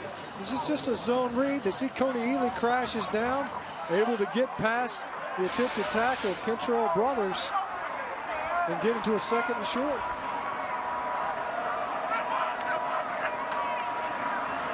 It's Whitlow again. Gets to the outside, first down and more. When he takes a hard hit at the 35-yard line by Randy Ponder. That shoulder appears to be hurting for Whitlow. You see he's wincing again and favoring him. Well, and just like he was wincing and favoring his hand in the first quarter, the coaches aren't taking him out. He's looking over to the sideline. He's staying in there. Drive reminiscent of the opening series for Kentucky at the first half. The positive carry for Sanders, give him 4 this time. Shane Ray making the tackle. Let's go back to that last hit on Whitlow. You see take a shot right on the shoulder, and that's a big shot. You see Ponder come up and lay the wood to Whitlow. The good news is his non-throwing shoulder, and I'm guessing that was probably more a stinger than anything else. Kind of the arm goes numb just for a second. There's Maxwell Smith, the backup today, even though he's had starts this season. They've rotated he and Whitlow for a while. Now Whitlow right up the middle, inside the 15-yard line, before he's finally tackled by Braylon Webb. Again, favoring that left shoulder as he gets up. It's a 17-yard run for Jalen Whitlow. You see this? This is similar to the run we saw in the first quarter where he broke loose right up the middle. Huge hole in the middle of the Missouri defense. It's an 8-man box. Great job by the Kentucky offensive front. Handoff to Sanders. To the 7. Matt Hoke, the defensive tackle, making the stop, but Kentucky in the red zone, where they've only been 28 times this year, fewest in the SEC, and then slipping down and going down is Sanders. That's a big loss. Coney Ely is going to be credited with the tackle. It's a loss of 4 on the play. Third down now and about 7. Well, this is 4-down territory, Clay. I don't doubt for a moment. But right now, Neal Brown has the luxury of making a play call where he doesn't have to pick up the first. He certainly can. But I think that there's opportunity here to just gain yardage, knowing that there's a chance to go for a 4th-down conversion. They've already attempted one and converted today. Sanders motions out 4 receivers to the right. It's a screen to Robinson. Now it's a double pass back to Whitlow. He's got room. Did he get in? No, they're going to mark him just short of the end zone at about the half-yard line. E.J. Gaines with a touchdown-saving tackle. But a pretty play by Kentucky to get to the doorstep. Well, Clay, last time we were here, they tried a quarterback throwback. You see his elbow establishes him down. Great call by the official. That ball is just shy of the end zone. And that left shoulder that's been bothering Jalen Whitlow, and he was able to stay airborne by putting that left hand down. And now Whitlow motions out. Sanders takes a wildcat snap. Did not get in. Nice play by Andrew Wilson, the middle linebacker, Mizzou's leading tackler the last 2 seasons, and leading them again in that category again this season. Andrew Wilson just got downhill right now. You see Dave Steckel, knowing his defense, who maybe didn't come out of the locker room as fired up clearly as this Kentucky offense, used to bow its neck to deny a score. 13th play of the drive. Whitlow. No indication yet from the officials. You have to unstack the pile and find out if he got in. Touchdown, Kentucky.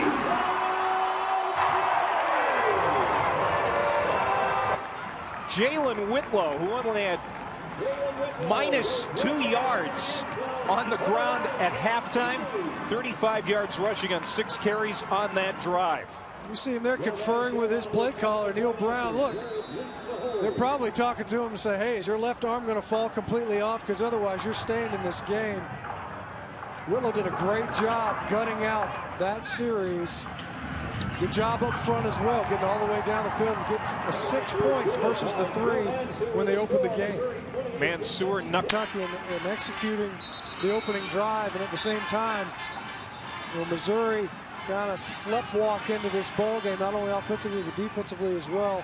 Did they come out of the locker room leading 28-3 at the time with the type of intensity that they needed? Because certainly that man had plenty of intensity at the end of the half due to some issues he had with the men in the black and white stripes. John Gibson on the return to the 30. Now we'll see what the Kentucky defense can do. Let's go down to Don.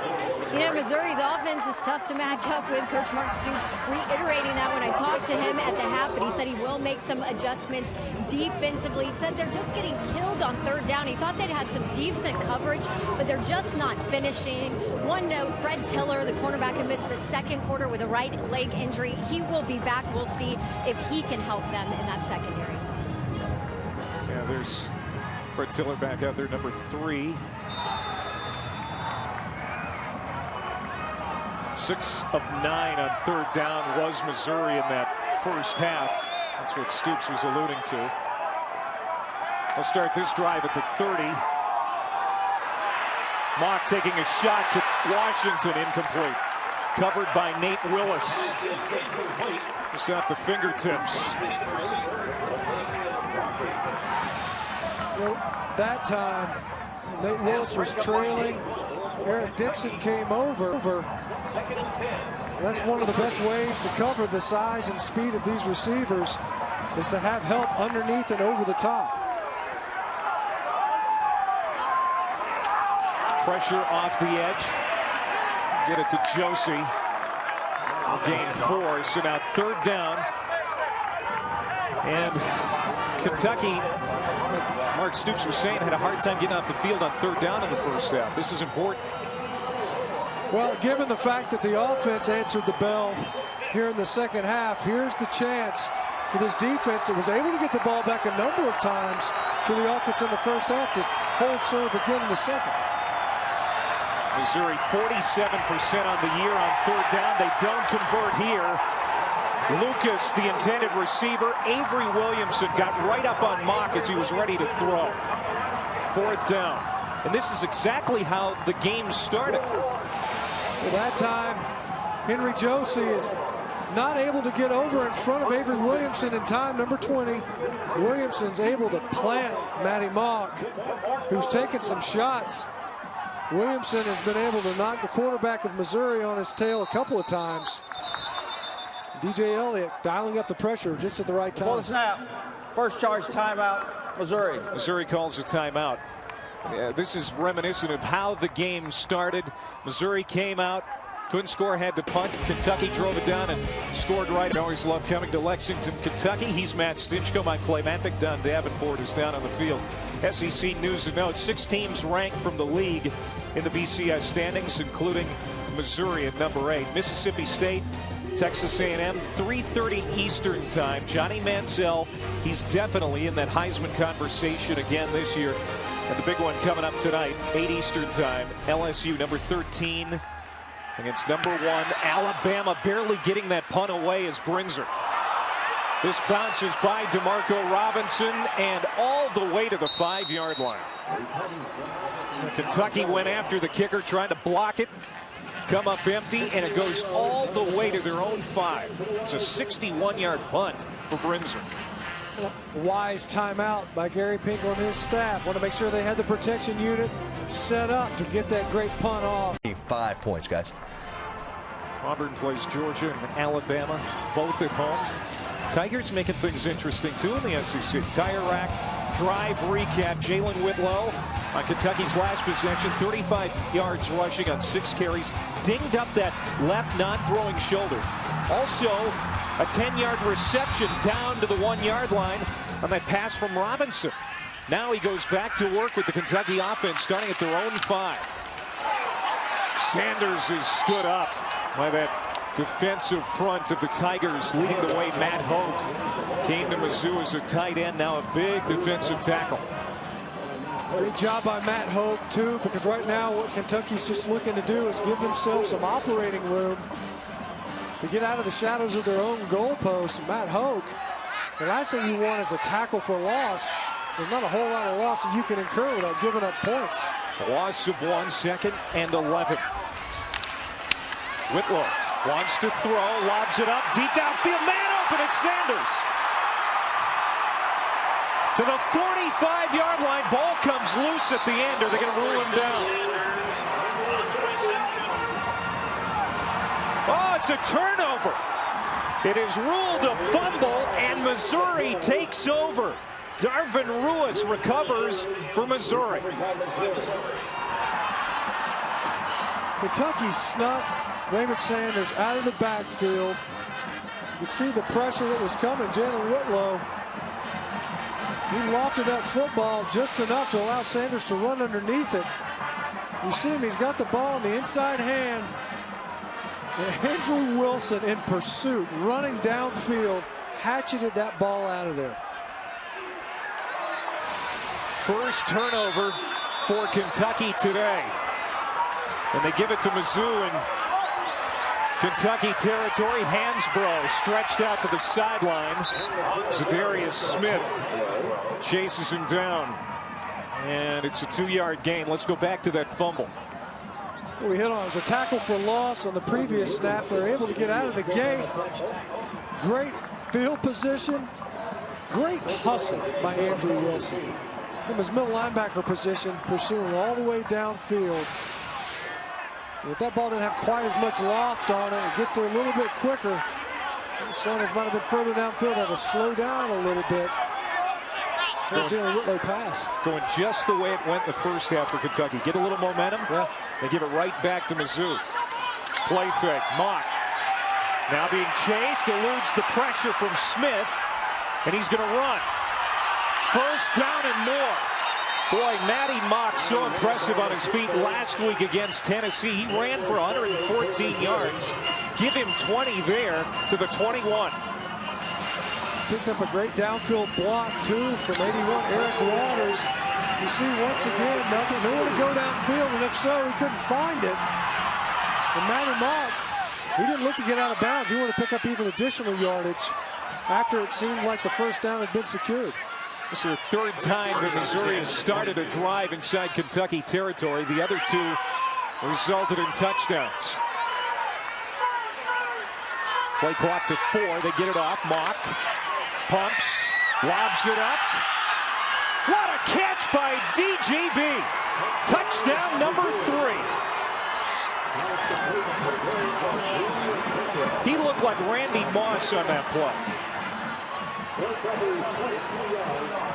Although Randy, we might have an inch or two on Randy, as big as he is. I mean, this guy, there's a lot happening on that play. They brought with a corner blitz. Eric Dixon was spinning down from his safety position to provide coverage. But it doesn't matter. It doesn't seemingly matter who's on Dorial Green-Beckham. It's almost impossible when there's a jump ball scenario to defend it. Baggett tacks on the PAT. 35-10 now as Missouri converts after the turnover by Kentucky. You see up top, you can see they're cheating. They're starting to cheat inside, and they're going to bring the safety down in coverage. And Green-Beckham is just going to pull a double move. Watch Eric Dixon as he's coming down. See Green-Beckham kind of hitch and go. And he reaches over the back of Dixon because Dixon does a good job of recovering. Look at that concentration. Unbelievable. The coverage does not get any tighter than when your helmet is being used to complete the catch. Dorial Green-Beckham announced on ESPNU a couple of years ago that he was coming to Missouri. His big announcement came on our air. And here today, after a few weeks where he wasn't catching as many passes because his favorite quarterback, James Franklin, was out, and he just didn't seem to have the chemistry with Matty Mock. Well, Mock and Dorial Green-Beckham have sure found chemistry today. 3 touchdown catches for number 15. I think he was just jealous that Damian Washington was getting all these touchdown passes. Came into the game with 9. Green-Beckham only had the 5. He certainly closed the gap so far this afternoon. Matty Mock buying some time at times, being able to deliver the football downfield, doing an excellent job of executing the offense. We've got to get ball re-teed. They're going to hold it. It is a gusty day here in Lexington, Kentucky. Lead back to 25 for Missouri. And Baggett puts this through the end zone. 3rd touchback for Baggett. Once again, turnovers, defense, one that's got quite a streak. It's Andrew Wilson right here in the middle of the screen. Raymond Sanders is going to leak out behind the linebackers and see Wilson trailing it all the way. And when he gets his opportunity, Sanders keeps the football in his inside hand, leads a touchdown to Dorial Green-Beckham. And now I think he's just trying to make it more interesting for himself. Just let me go ahead and go over the back of a defender and use him to complete this. He is incredibly athletic for as big as he is. There's JoJo Kemp, very speedy running back. He'll pick up 3 or 4. 2nd down coming up. Let's go back down to Don for more on Jalen Whitlow's shoulder. Jalen actually hurt that left shoulder earlier this year. This is not a new injury. They're not doing anything to treat it on the sideline. I told the trainer, though, I said, golly, looks like he's in a lot of pain. He said, yeah, he is, but he's playing through it, and that was the plan coming in. Yeah, they just don't feel as confident with Maxwell Smith. They'll keep it in the hands of Whitlow here. He'll get no gain. So 3rd down, fairly long coming up. He's fighting through it. See, shaking that arm out. That shoulder that was giving him so much pain. We saw how effective he can be even hurt earlier this quarter. Well, clearly they're confident that he can compete. They're throwing passes to him. He's throwing passes. He's running the ball. I don't know what that shoulder injury is, but he's fighting through it. Underneath pass, complete. There goes Javis Blue, the junior college transfer. Big play for Kentucky. He's got blockers. To the 15-yard line. Javis Blue, the junior from Babson Park, Florida. 55 yards. Perfect timing. Well-timed call by Neil Brown. Caught Missouri in a pressure look. Javis Blue made him pay. Quickly snap it. And they weren't able to get the chains moved in time. Before the snap, false start, number 86, offense. 5-yard penalty, still first down. Jordan Ahmiller, the false start. That's the second penalty on Kentucky. Did you see the chains? They weren't quick enough to get down the field in time. Chain gang got hung up trying to get down there. But you'll snap the football as long as they get it marked. You know, the yard marker over there with the box, the down and distance. That's all you need. The chains can catch up after the fact. So after the 5-yard penalty, it's 1st and 15.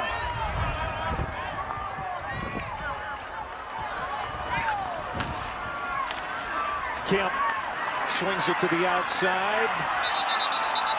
And he is hammered by Deron Singleton. Well, Deron Singleton done an excellent job in this ball game. That's at least the second time where he's come up in support and what's effectively a long handoff. Great job of diagnosing that. See some of that in his own offense during the week in practice. And as this game continues, Clay, it's going to be difficult to throw the football. The wind really swirling down here on the field. Yeah, there's debris now from the stands blowing around out on the field, too. 2nd and 16. You see the flags just popping in the wind. Play clock to 2. They got to hurry. Is there a timeout called? Yes, a timeout called by Mark Stoops. Timeout, Kentucky. And we'll take a timeout as well. A 2nd and 16 when we come back for Kentucky. Let's go back to that last screen play. Well, Missouri was in a 3-down front, but they blitzed their linebackers. And the motion out of the backfield pulls Donovan Bonner out. That just opened things up for Blue to get loose upfield. An excellent job by the offensive front. Really, there was nobody for them to block. So they were able to just escort them all the way down the field. Let's see if Kentucky can finish a drive. They have been their own worst enemy today. Mistakes have hurt them several times on special teams and on offense. Sanders, who fumbled earlier, to the goal line. Penalty flag comes in late. He did not get into the end zone. It's going to be marked short, about a yard away, but there is a flag down.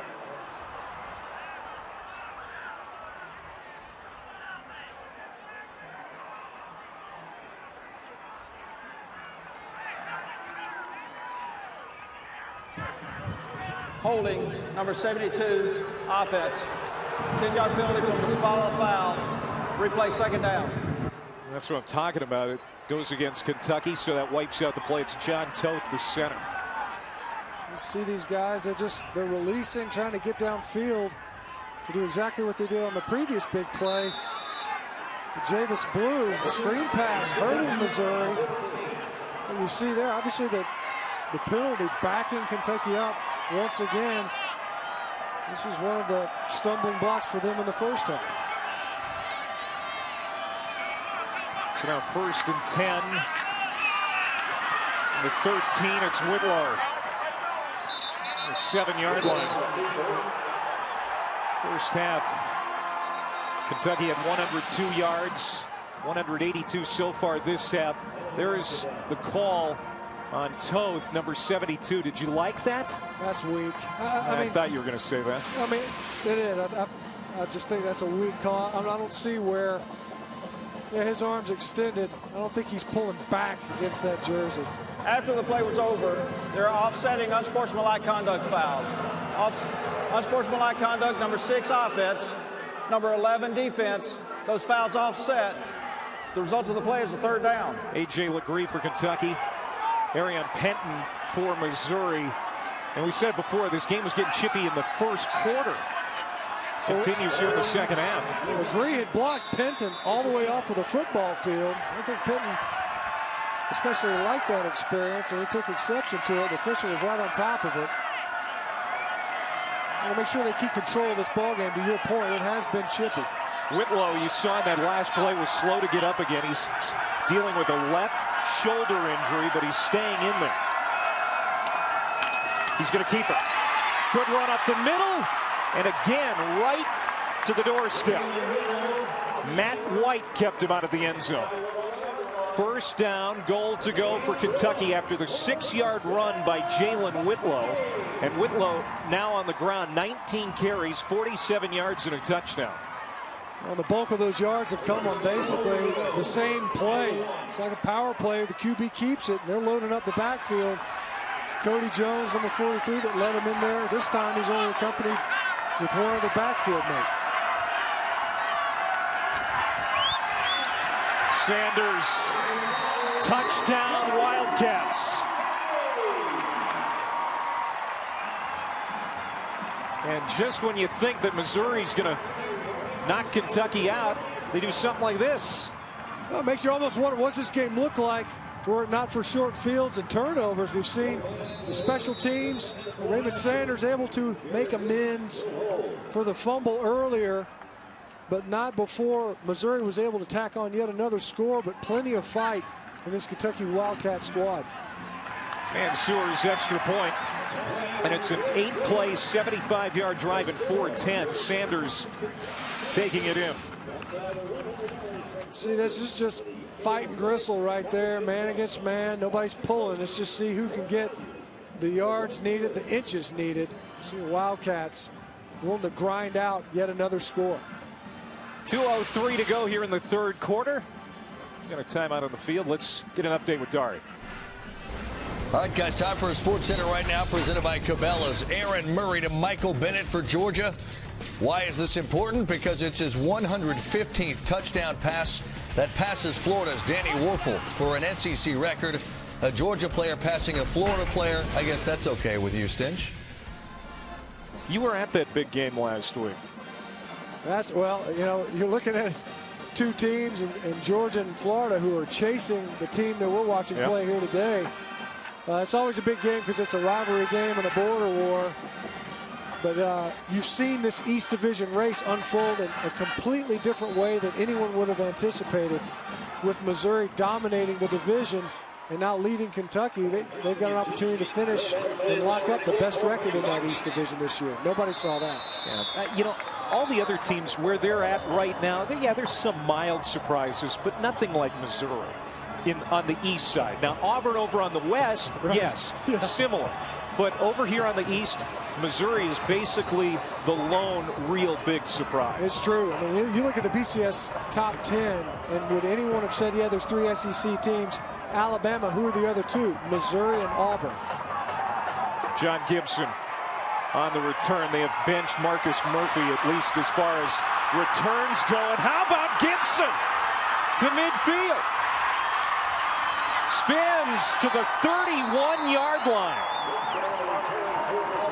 Good call by the special teams coach to put Murphy on the pine and put Gibson in there. Well, you got one guy who's fumbling it, laying on the rug, and then you've got Gibson.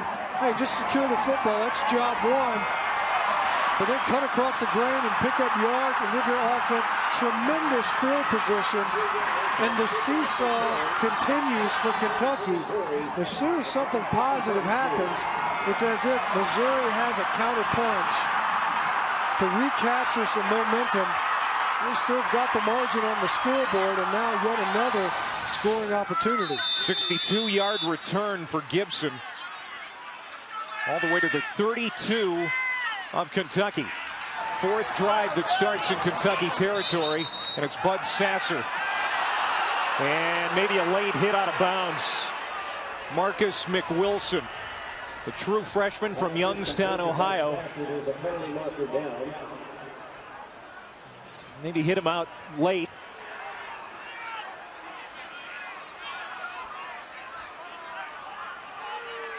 Mark Stoops has not had a good day with the officials. After the runner was out of bounds, personal foul, defense, half the distance to the goal, first down. Third penalty against Kentucky. And this one is going to be half the distance to the goal line. You see McWilson there on the sideline. Well, it didn't look too egregious to me, right there on the boundary. But, you know, some of this chippiness that we've talked about, some of the extracurricular that started very early in this game. In fact, on the first offensive possession for Kentucky, these officials trying to make sure that they maintain control, but that man has not been pleased with the officiating in this ballgame. Put it at the 14-yard line after that penalty against McWilson. Maddie Mock has 4 touchdown passes today. 3 to Dorial Green Beckham. He is lined up at the top of your screen. You see him. There's a guy. He's working on Nate Willis. And give it to Hansbrough. He dumped for a loss at the 21. Pascal with the drop. All right, who should be number 3 after the big games on Thursday night, where Stanford beat Oregon and Baylor hammered Oklahoma? Of these 3 teams, who do you like? You know, you look at the Ohio State Buckeyes. They haven't lost in 2 years. Yeah, but they've got the 78th easiest schedule. Have you seen? Well, and now look, we've seen Baylor twice. They look pretty. The box scores are nice. They played Oklahoma. Oklahoma lost to Texas. I mean, you're getting these indirect comparisons. I think either of those two over a one-loss Stanford. Mock got away from trouble, throws up his back foot, gets it away. I could have said the 78th most difficult schedule, but you know what? Their schedule's so easy. Just that's the word that comes to mind. Ohio State, that's why they're not getting any love. They could probably be number 3. Well, I wouldn't be surprised if Stanford ends up there. Ohio State's getting hammered because of the perception of the Big Ten, whether it's fair or not. That's why, you know, Wisconsin winning out, taking care of business versus BYU today is pivotal for the Buckeyes and their strength of schedule and how they're perceived. There's Green Beckham. He has been good after the catch, too. He lunges ahead as McClain makes the tackle at the 6-yard line. Nebraska and Michigan coming up, BYU and Wisconsin. 3:30 Eastern time. So 4th down here for Mizzou. 10 seconds to go in the 3rd quarter, and that's likely how the quarter's going to end. It will end this way as Dorial Green Beckham, 6 catches, 94 yards, and 3 touchdowns. Career high in touchdowns per game. Number 8, Missouri, came into Lexington for the first time since 1960, hoping not to get upset. So far, so good as we go to the 4th.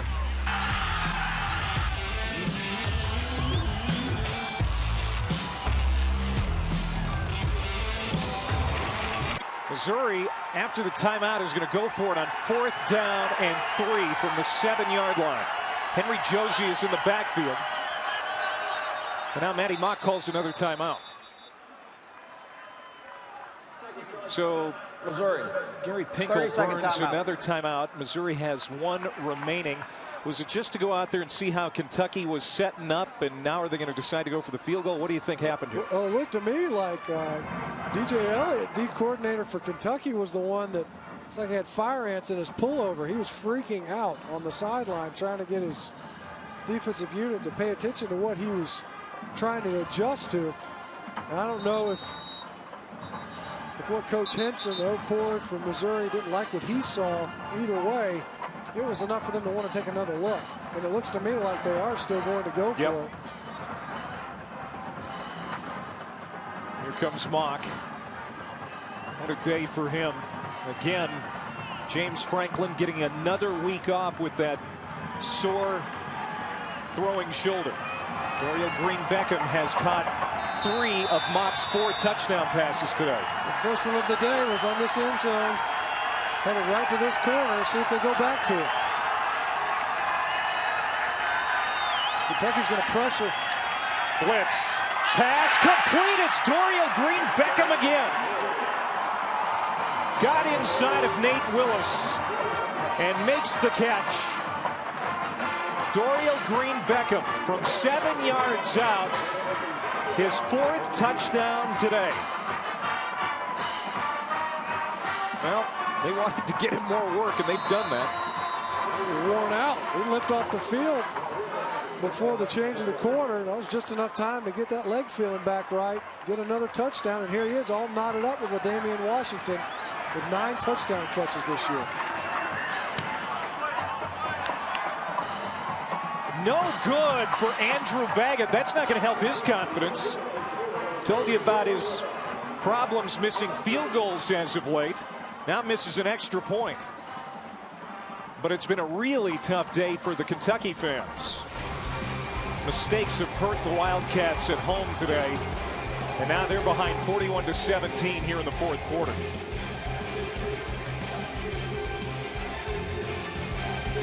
Extra point afterwards, so now we know maybe why Missouri was wanting to go for it. Those numbers pretty gaudy, and he opened things up for Missouri in this ball game when the offense was sputtering early. There's a big pass to DGB. They got him going. They weren't able to convert even that drive to points, but since then it's been all him in the passing game. Raymond Sanders, who stopped short of the 20, a 16-yard return. Let's watch Dorial Green Beckham work today. 6'6", 225 pounds. Yeah, you know, I wonder what he looks like in the low post. You get the ball down close to the goal. In this instance, you get it down close to the end zone, and he's almost automatic. It's like a layup. Get them delivering the football on time where he can catch it. You see the numbers. He's just going to do nothing but continue to improve as he grows in his role. Fly sweep to DeMarco Robinson. Couple of yards. Guy like Dorial Green Beckham at 6'6". I mean, that's the average height of an offensive lineman. You're 6'6". I am 6'6", yeah. What That's where an the similarities advantage. end, I think, right there. Yeah, pretty much. But I mean, what an advantage. Especially when you're going up against cornerbacks and safeties who are a lot of times under 6 feet tall. JoJo Kemp, good stiff arm. When he's horse collared, at least that's what it looked like. The Kentucky bench wants a flag. And again, the Kentucky coaching staff not getting its way when it comes to the officials. Matt White made the tackle. It looked like he was using a horse collar to bring Kemp down. It's a 17-yard run. Kemp, nope, that's a good no call by the official. The horse collar is one of the more ridiculous calls anyway, in my opinion. I mean, you had one guy that broke his leg. Now no one can do it. But that wasn't it. He grabbed the back of his jersey by the numbers. You see Coach Stoops still wants to talk about it. Now White, who made that tackle, is down on the far side of the field. He was headed toward the bench and then didn't make it there. Went down with some kind of ailment. He was limping after that play. He was headed over to the far sideline, just didn't get all the way there.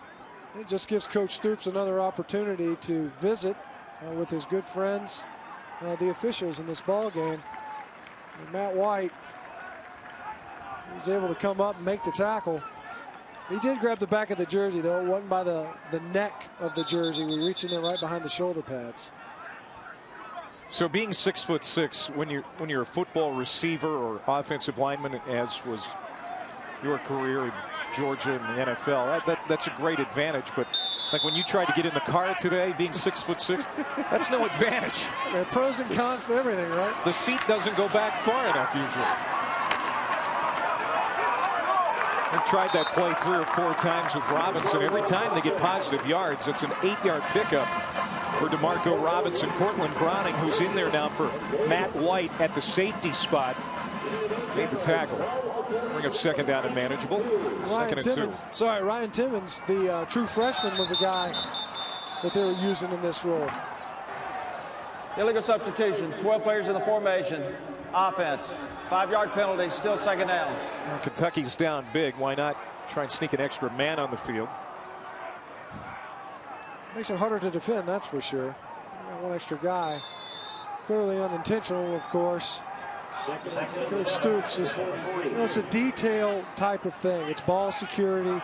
It's those are the types of aspects of a game that will win or lose ball games for him.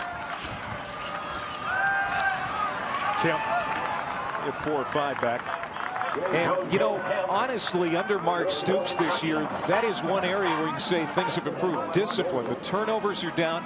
Before that turnover by Raymond Sanders, they'd only 6 all year. Coming into the day, second fewest in the nation. Penalties down.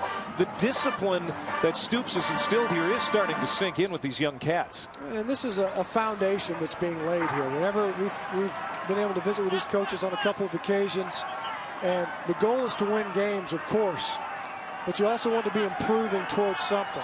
And as long as they can maintain their health, if they can keep Whitlow in there at quarterback, get healthy at receiver, there's opportunity to improve the balance of the schedule. They're going to be short of the first down, it appears. Unless he gets a fortunate spot. Michael Sam makes the tackle. Mark Stoops. I think we're making progress, but I don't think anyone cares. The record is what it is.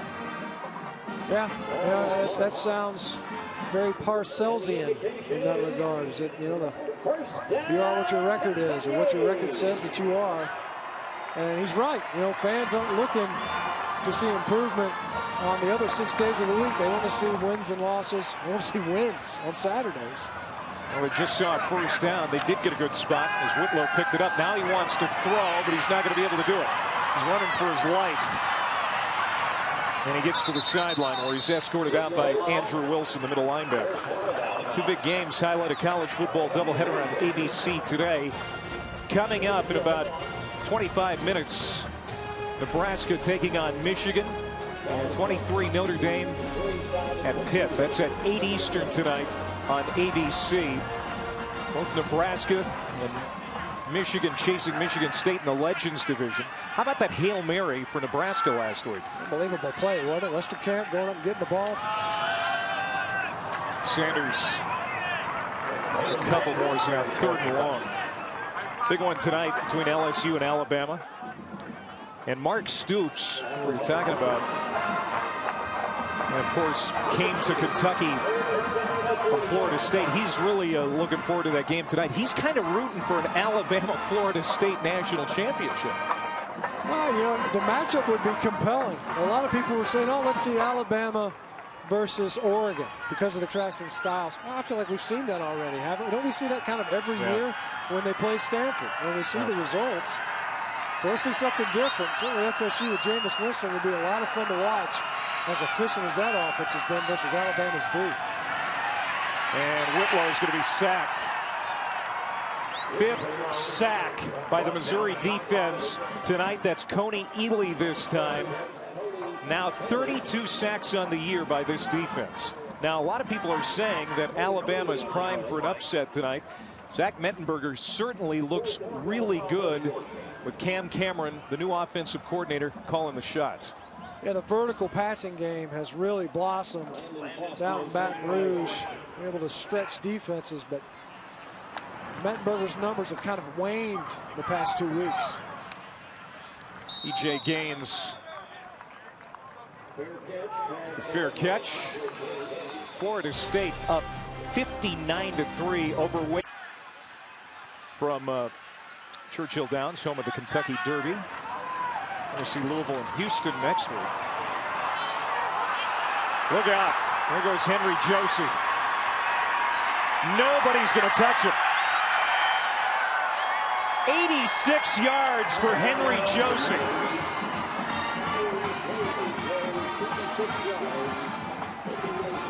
His 2nd touchdown today, his 1st rushing touchdown. We saw Henry Josie, and we talked about him before we even kicked off. He's had excellent vision, excellent patience, and it just shows there the burst. And this is what they were missing offensively a year ago. A piece of it anyway. There was a lot of things missing, frankly, from Missouri a year ago. A lot of it due to injury. Henry Josie able to take it the distance. Offensive front opening up big hole. Baggett missed the extra point last time on. This time he gets it. Henry Josie got a game ball from Gary Pinkel after the season opener. Well, we'll see. It's just a pull around. They're going to end up inserting on Pascal's going to, Khalid Henderson's just going to try to scrape over the top. He's not going to get there. And Eric Dixon, you see the run fit. He comes in up outside, Henry Josey cut up inside. Ashley Lowry unable to come over and make the tackle, and then it's just a foot race. But good job up front by Missouri and their offensive front. You know, they at times had difficulty in this game. Kentucky asserting themselves well along their front, especially in the early part of this game and certainly in the third quarter. But overall, this offensive line, a healthy offensive line and a healthy Henry Josey, demonstrating what makes them one of the most potent rushing attacks in this conference. The other one, of course, being the Auburn Tigers, the other somewhat surprising story of this conference from the West Division, and they are excellent on the ground. Auburn beat Tennessee, by the way. The game ball that Josey got after the season opener was more than just your ordinary run-of-the-mill game ball, as Baggett puts another one into the end zone for a touchback. That's the fourth time he's done that. Gary Pinkel has never given out a game ball in his 35-year coaching career, except for the one he gave Josey after the season opener. He had a great game, but it was symbolic as a reward for everything that Josey had gone through, coming back from the surgeries on the knee, just grueling rehab to get back on the field. And Josey was very positive during the whole process, and Gary Pinkel said, "You deserve this." Well, I'll tell you what, if he's never given a game ball out, given the successes that Gary Pinkel's teams have had, that's a high honor. You know, the idea that that's the only one. And Henry Josey demonstrating the perseverance that it takes to push through injury, to rehab an injury, and try to get back on the football field. And not only has he done that, but he's done that with a vengeance, enjoying a great season. Comebacker to Javis Blue. Stopped at the 30 by Webb. After all that running around, only gets 4. As we go under 10 minutes to play here in Lexington, Kentucky, 48-17. Number 8, Missouri, among the one-loss teams. Who do you think's the best? Is Missouri one of your favorite one-loss teams this year?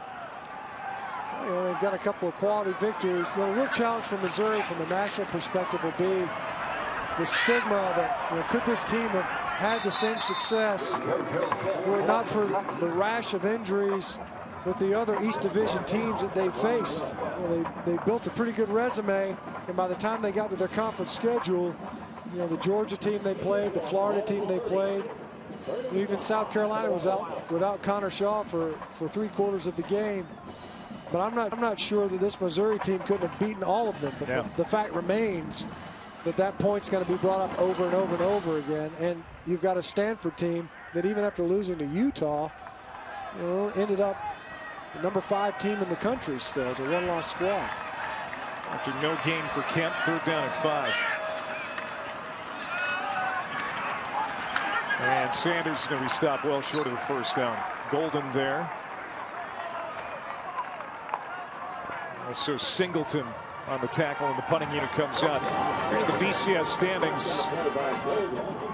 And of course, Oregon's going to drop after getting knocked out by Stanford on Thursday night. Baylor's going to climb. How high is Stanford going to climb? Is someone going to hop over Ohio State? Yeah, that's the real question. If you're sitting there in Ohio State and you're going, all right, are we going to get leapt once again? We haven't lost since the end of 2011. Fair catch by E.J. Gaines. We'll talk more about the big picture when we come back. In this game. Wow. With 8 minutes to go in the 4th quarter. Hands off to Morgan Stewart, the 4th string running back. You know, if you're not going to start him and you're not going to play him until the 8-minute mark of the 4th quarter, why even play him at all? What happens if he gets hurt now? Yeah, I don't know. I mean, I'm looking at it. I don't get it. The only thing I can figure is you're heading into a bye week. You want a quarterback to have some fresh game experience. Well, it's a tough call, really, when you think about it, unless he's just going to be in there and do nothing but hand the ball off, which is probably what he's going to be doing. But I'm not sure Matty Mock couldn't do that just as well. I don't know how much practice James Franklin needs handing the ball off. Hands it off again to Stewart. Slips ahead to the 35. Ball comes out. Kentucky recovers. That's Marcus McWilson. That's the second Missouri turnover. So Morgan Stewart coughs it up, and Kentucky takes over. They may look at this again, too. See Stewart blowing up in there. It's hard to tell. You know, because he could have been on top of other bodies, which I think is the case. You know, I don't know that his hind end was on the grass when that ball came popping out of there. Missouri taking its time getting out onto the field, hoping that the replay officials up top will call downstairs.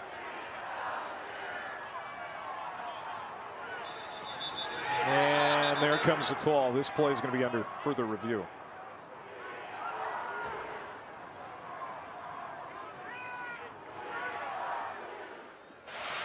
Yeah, we were questioning James Franklin being in the game. Maybe it was for only 2 handoffs. Missouri has called timeout to challenge the ruling on the field of a fumble. The play is under further review. The actual stoppage coming from Gary Pinkel. He is calling for further review. I think it's a fumble. It looks to me like Stewart is still bouncing around on Kentucky defenders' body parts, which does not establish he was down. That's a live ball. You can see Kentucky, they're saying, look, this is live. That ball just popped out of here. Jump on the ball.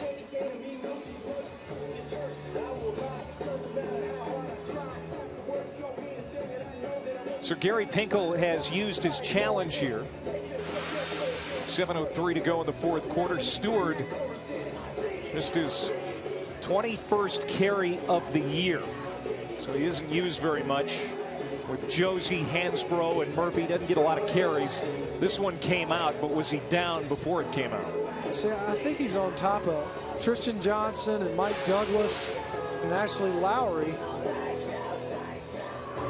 After further review, the ruling on the field stands. First down, Kentucky. There's a fumble. Missouri will be Kentucky recovers. Final timeout. And it's Missouri's second turnover today. You know, that might be a cause for concern on an otherwise pretty auspicious day for Missouri. Is 3 fumbles. And one of them was negated by penalty earlier, 2 by Marcus Murphy.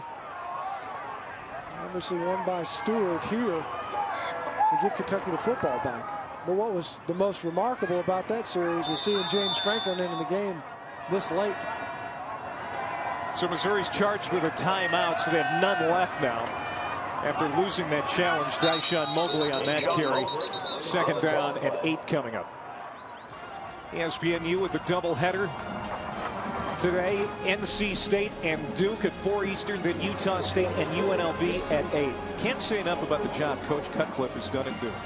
It's been amazing in a lot of ways. You know, they haven't enjoyed this type of success really since Steve Spurrier was the head coach back in '89. Still scratching my head about James Franklin coming in when he did. Now, granted, he was only in there for 2 plays, handed off both times. Whitlow hands off here to Sanders, and he is immediately pushed back by a swarm, and it's going to be 3rd down. But again, if you're bringing him in to knock off the rust, this really doesn't seem like the time to do it. And he's got a bye week anyway coming up, so he's going to kind of get a little rusty game-wise anyway between now and 2 weeks from now when they take on Ole Miss in Oxford. Yeah, and I'm sure the coaches are like, look, you know, you can't have the guy playing in bubble wrap, so get him out there, let him hand the ball off a little bit, get his jersey dirty maybe. Probably not get the jersey dirty, actually, have that stroking. Because what you don't want is your quarterback to take some shots. There's another sack of Whitlow, and that is number 6. Matt Hope, junior from Harlan, Iowa. Wrap it up Whitlow, and it's 4th down. You know, maybe Clay, more than anything, it's James Franklin is healthy, so he just didn't play because of it. Matt Hoke has had a pretty good game, though. A nice little club and a swim move to get upfield. Just add him to the list of other great players. they can rush the passer for this Missouri defense.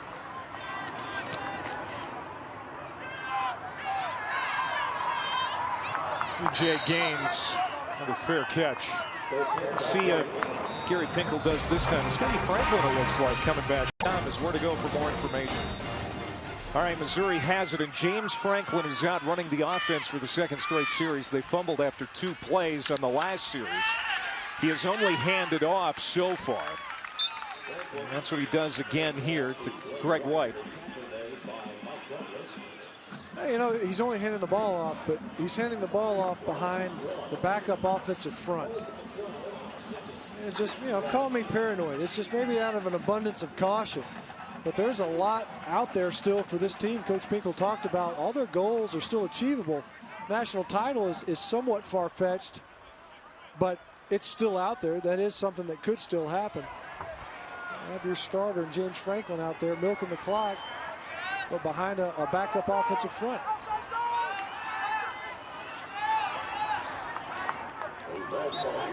It's Greg White again. Give him 3, third down coming up. Here's their schedule for Missouri. Bye next week before a trip to Ole Miss. They host Texas A&M in the regular season finale. And if everything goes right, they'll be in the SEC title game in Atlanta December 7th. That A&M game, you've got, if James Franklin is healthy and playing in that one, then you've got the 2 top total offense producers in the conference, rather. Johnny Manziel, every play he participates in is 9 yards. James Franklin is second, 7.2 yards for every snap.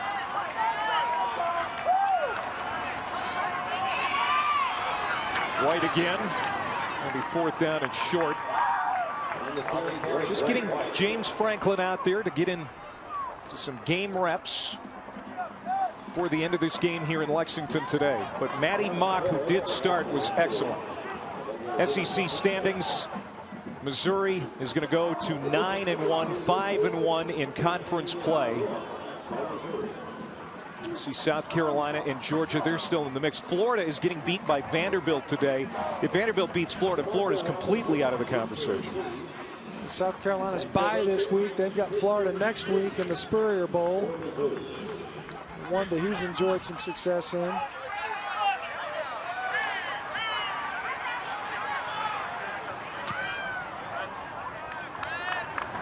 DeMarco Robinson from the 31. Straight ahead, good return, cross midfield to the 48-yard line of Missouri, a 47-yard punt. And a return of 18 yards. You know, the Heisman conversation took an interesting turn on Thursday night. These 3 guys are considered your favorite candidates, but Marcus Mariota now with that MCL strain that he suffered on Thursday night. Now, where is he at in all of this? Yeah, well, he's not in my top 3, if you'll notice. I mean, to me, it's Johnny Manziel, but he's on a 2-loss football team. I don't know that he climbs back in. I do think that it's Jameis Winston's to lose, and I think it started early in the season. People becoming more and more aware of what he was doing at Tallahassee, but he cemented it with that victory over Clemson. Bubble screen to JoJo Kemp to the 30-yard line of Mizzou with 2:18 to play. Braylon Webb makes the tackle. 159 passing yards for Winston today. A couple of touchdowns. He did throw a pick. Winston and Florida State taking on Wake Forest. They had a 42-0 lead at halftime. That's 70% completion rate. Well over 2,600 yards passing. 26 touchdowns as Kemp can't haul it in. And, you know, just a handful of interceptions. Are those Heisman numbers at this point in the year, in your estimation, for Winston? I'll tell you who's got the Heisman numbers, who I think probably should win it but won't, is Johnny Manziel. I think that he's on a team that's not as good as it was a year ago, certainly not on the defensive side of the ball. And yet, if you had to take a guy and parachute him in onto any roster in the country and he automatically makes a team better, it's that guy. And that's high praise considering how talented some of these other candidates are. What's kind of striking is it's just quarterbacks this year. There's really nobody else that you could throw into the conversation from a different position. Last 3 winners have been quarterbacks. It looks like 4 years in a row. And not just that, but quarterbacks that are young, Clay. I mean, guys that are, sophomores and freshmen, if you include Mariota still. Petty is kind of the old man. He's the graybeard of the potential Heisman candidates. But the leaders, the guys that are probably likely to be represented in New York are freshmen and sophomores. Petty was really good against Oklahoma. 200 yards passing, 3 touchdowns, a couple of rushing touchdowns. You and I have been fortunate enough to see him a couple of times this year. Whitlow hands off to Mobley. With just over a minute to play. And it's going to be 4th down again for Kentucky. And Mark Stoops likes to go for it on 4th down anyway. He's certainly going for it here. And, there were some elements of this game that would be very frustrating. Some of it due to that man, Green Beckham. Of course, he's frustrated defenses all season. A game-changing type of a talent. But Mark Stoops can point to a couple of solid drives by his offense, gritty performance by his quarterback. The details got Kentucky, and even if they got those right, it was an uphill battle versus Missouri. Well, incomplete, and Missouri will take over on downs, intended for DeMarco Robinson. And now tempers starting to flare again. Shields having words with that Missouri bench, so is Robinson. Michael Sam and Coney Ely were chirping a little bit too. Coming up next, Sports Center U. Get you up to speed on what's happened in college football so far today. NC State and Duke will be coming up shortly on ESPNU. Missouri is going to go to 9-1, their first 9-win season in a long time, and only their 7th in history.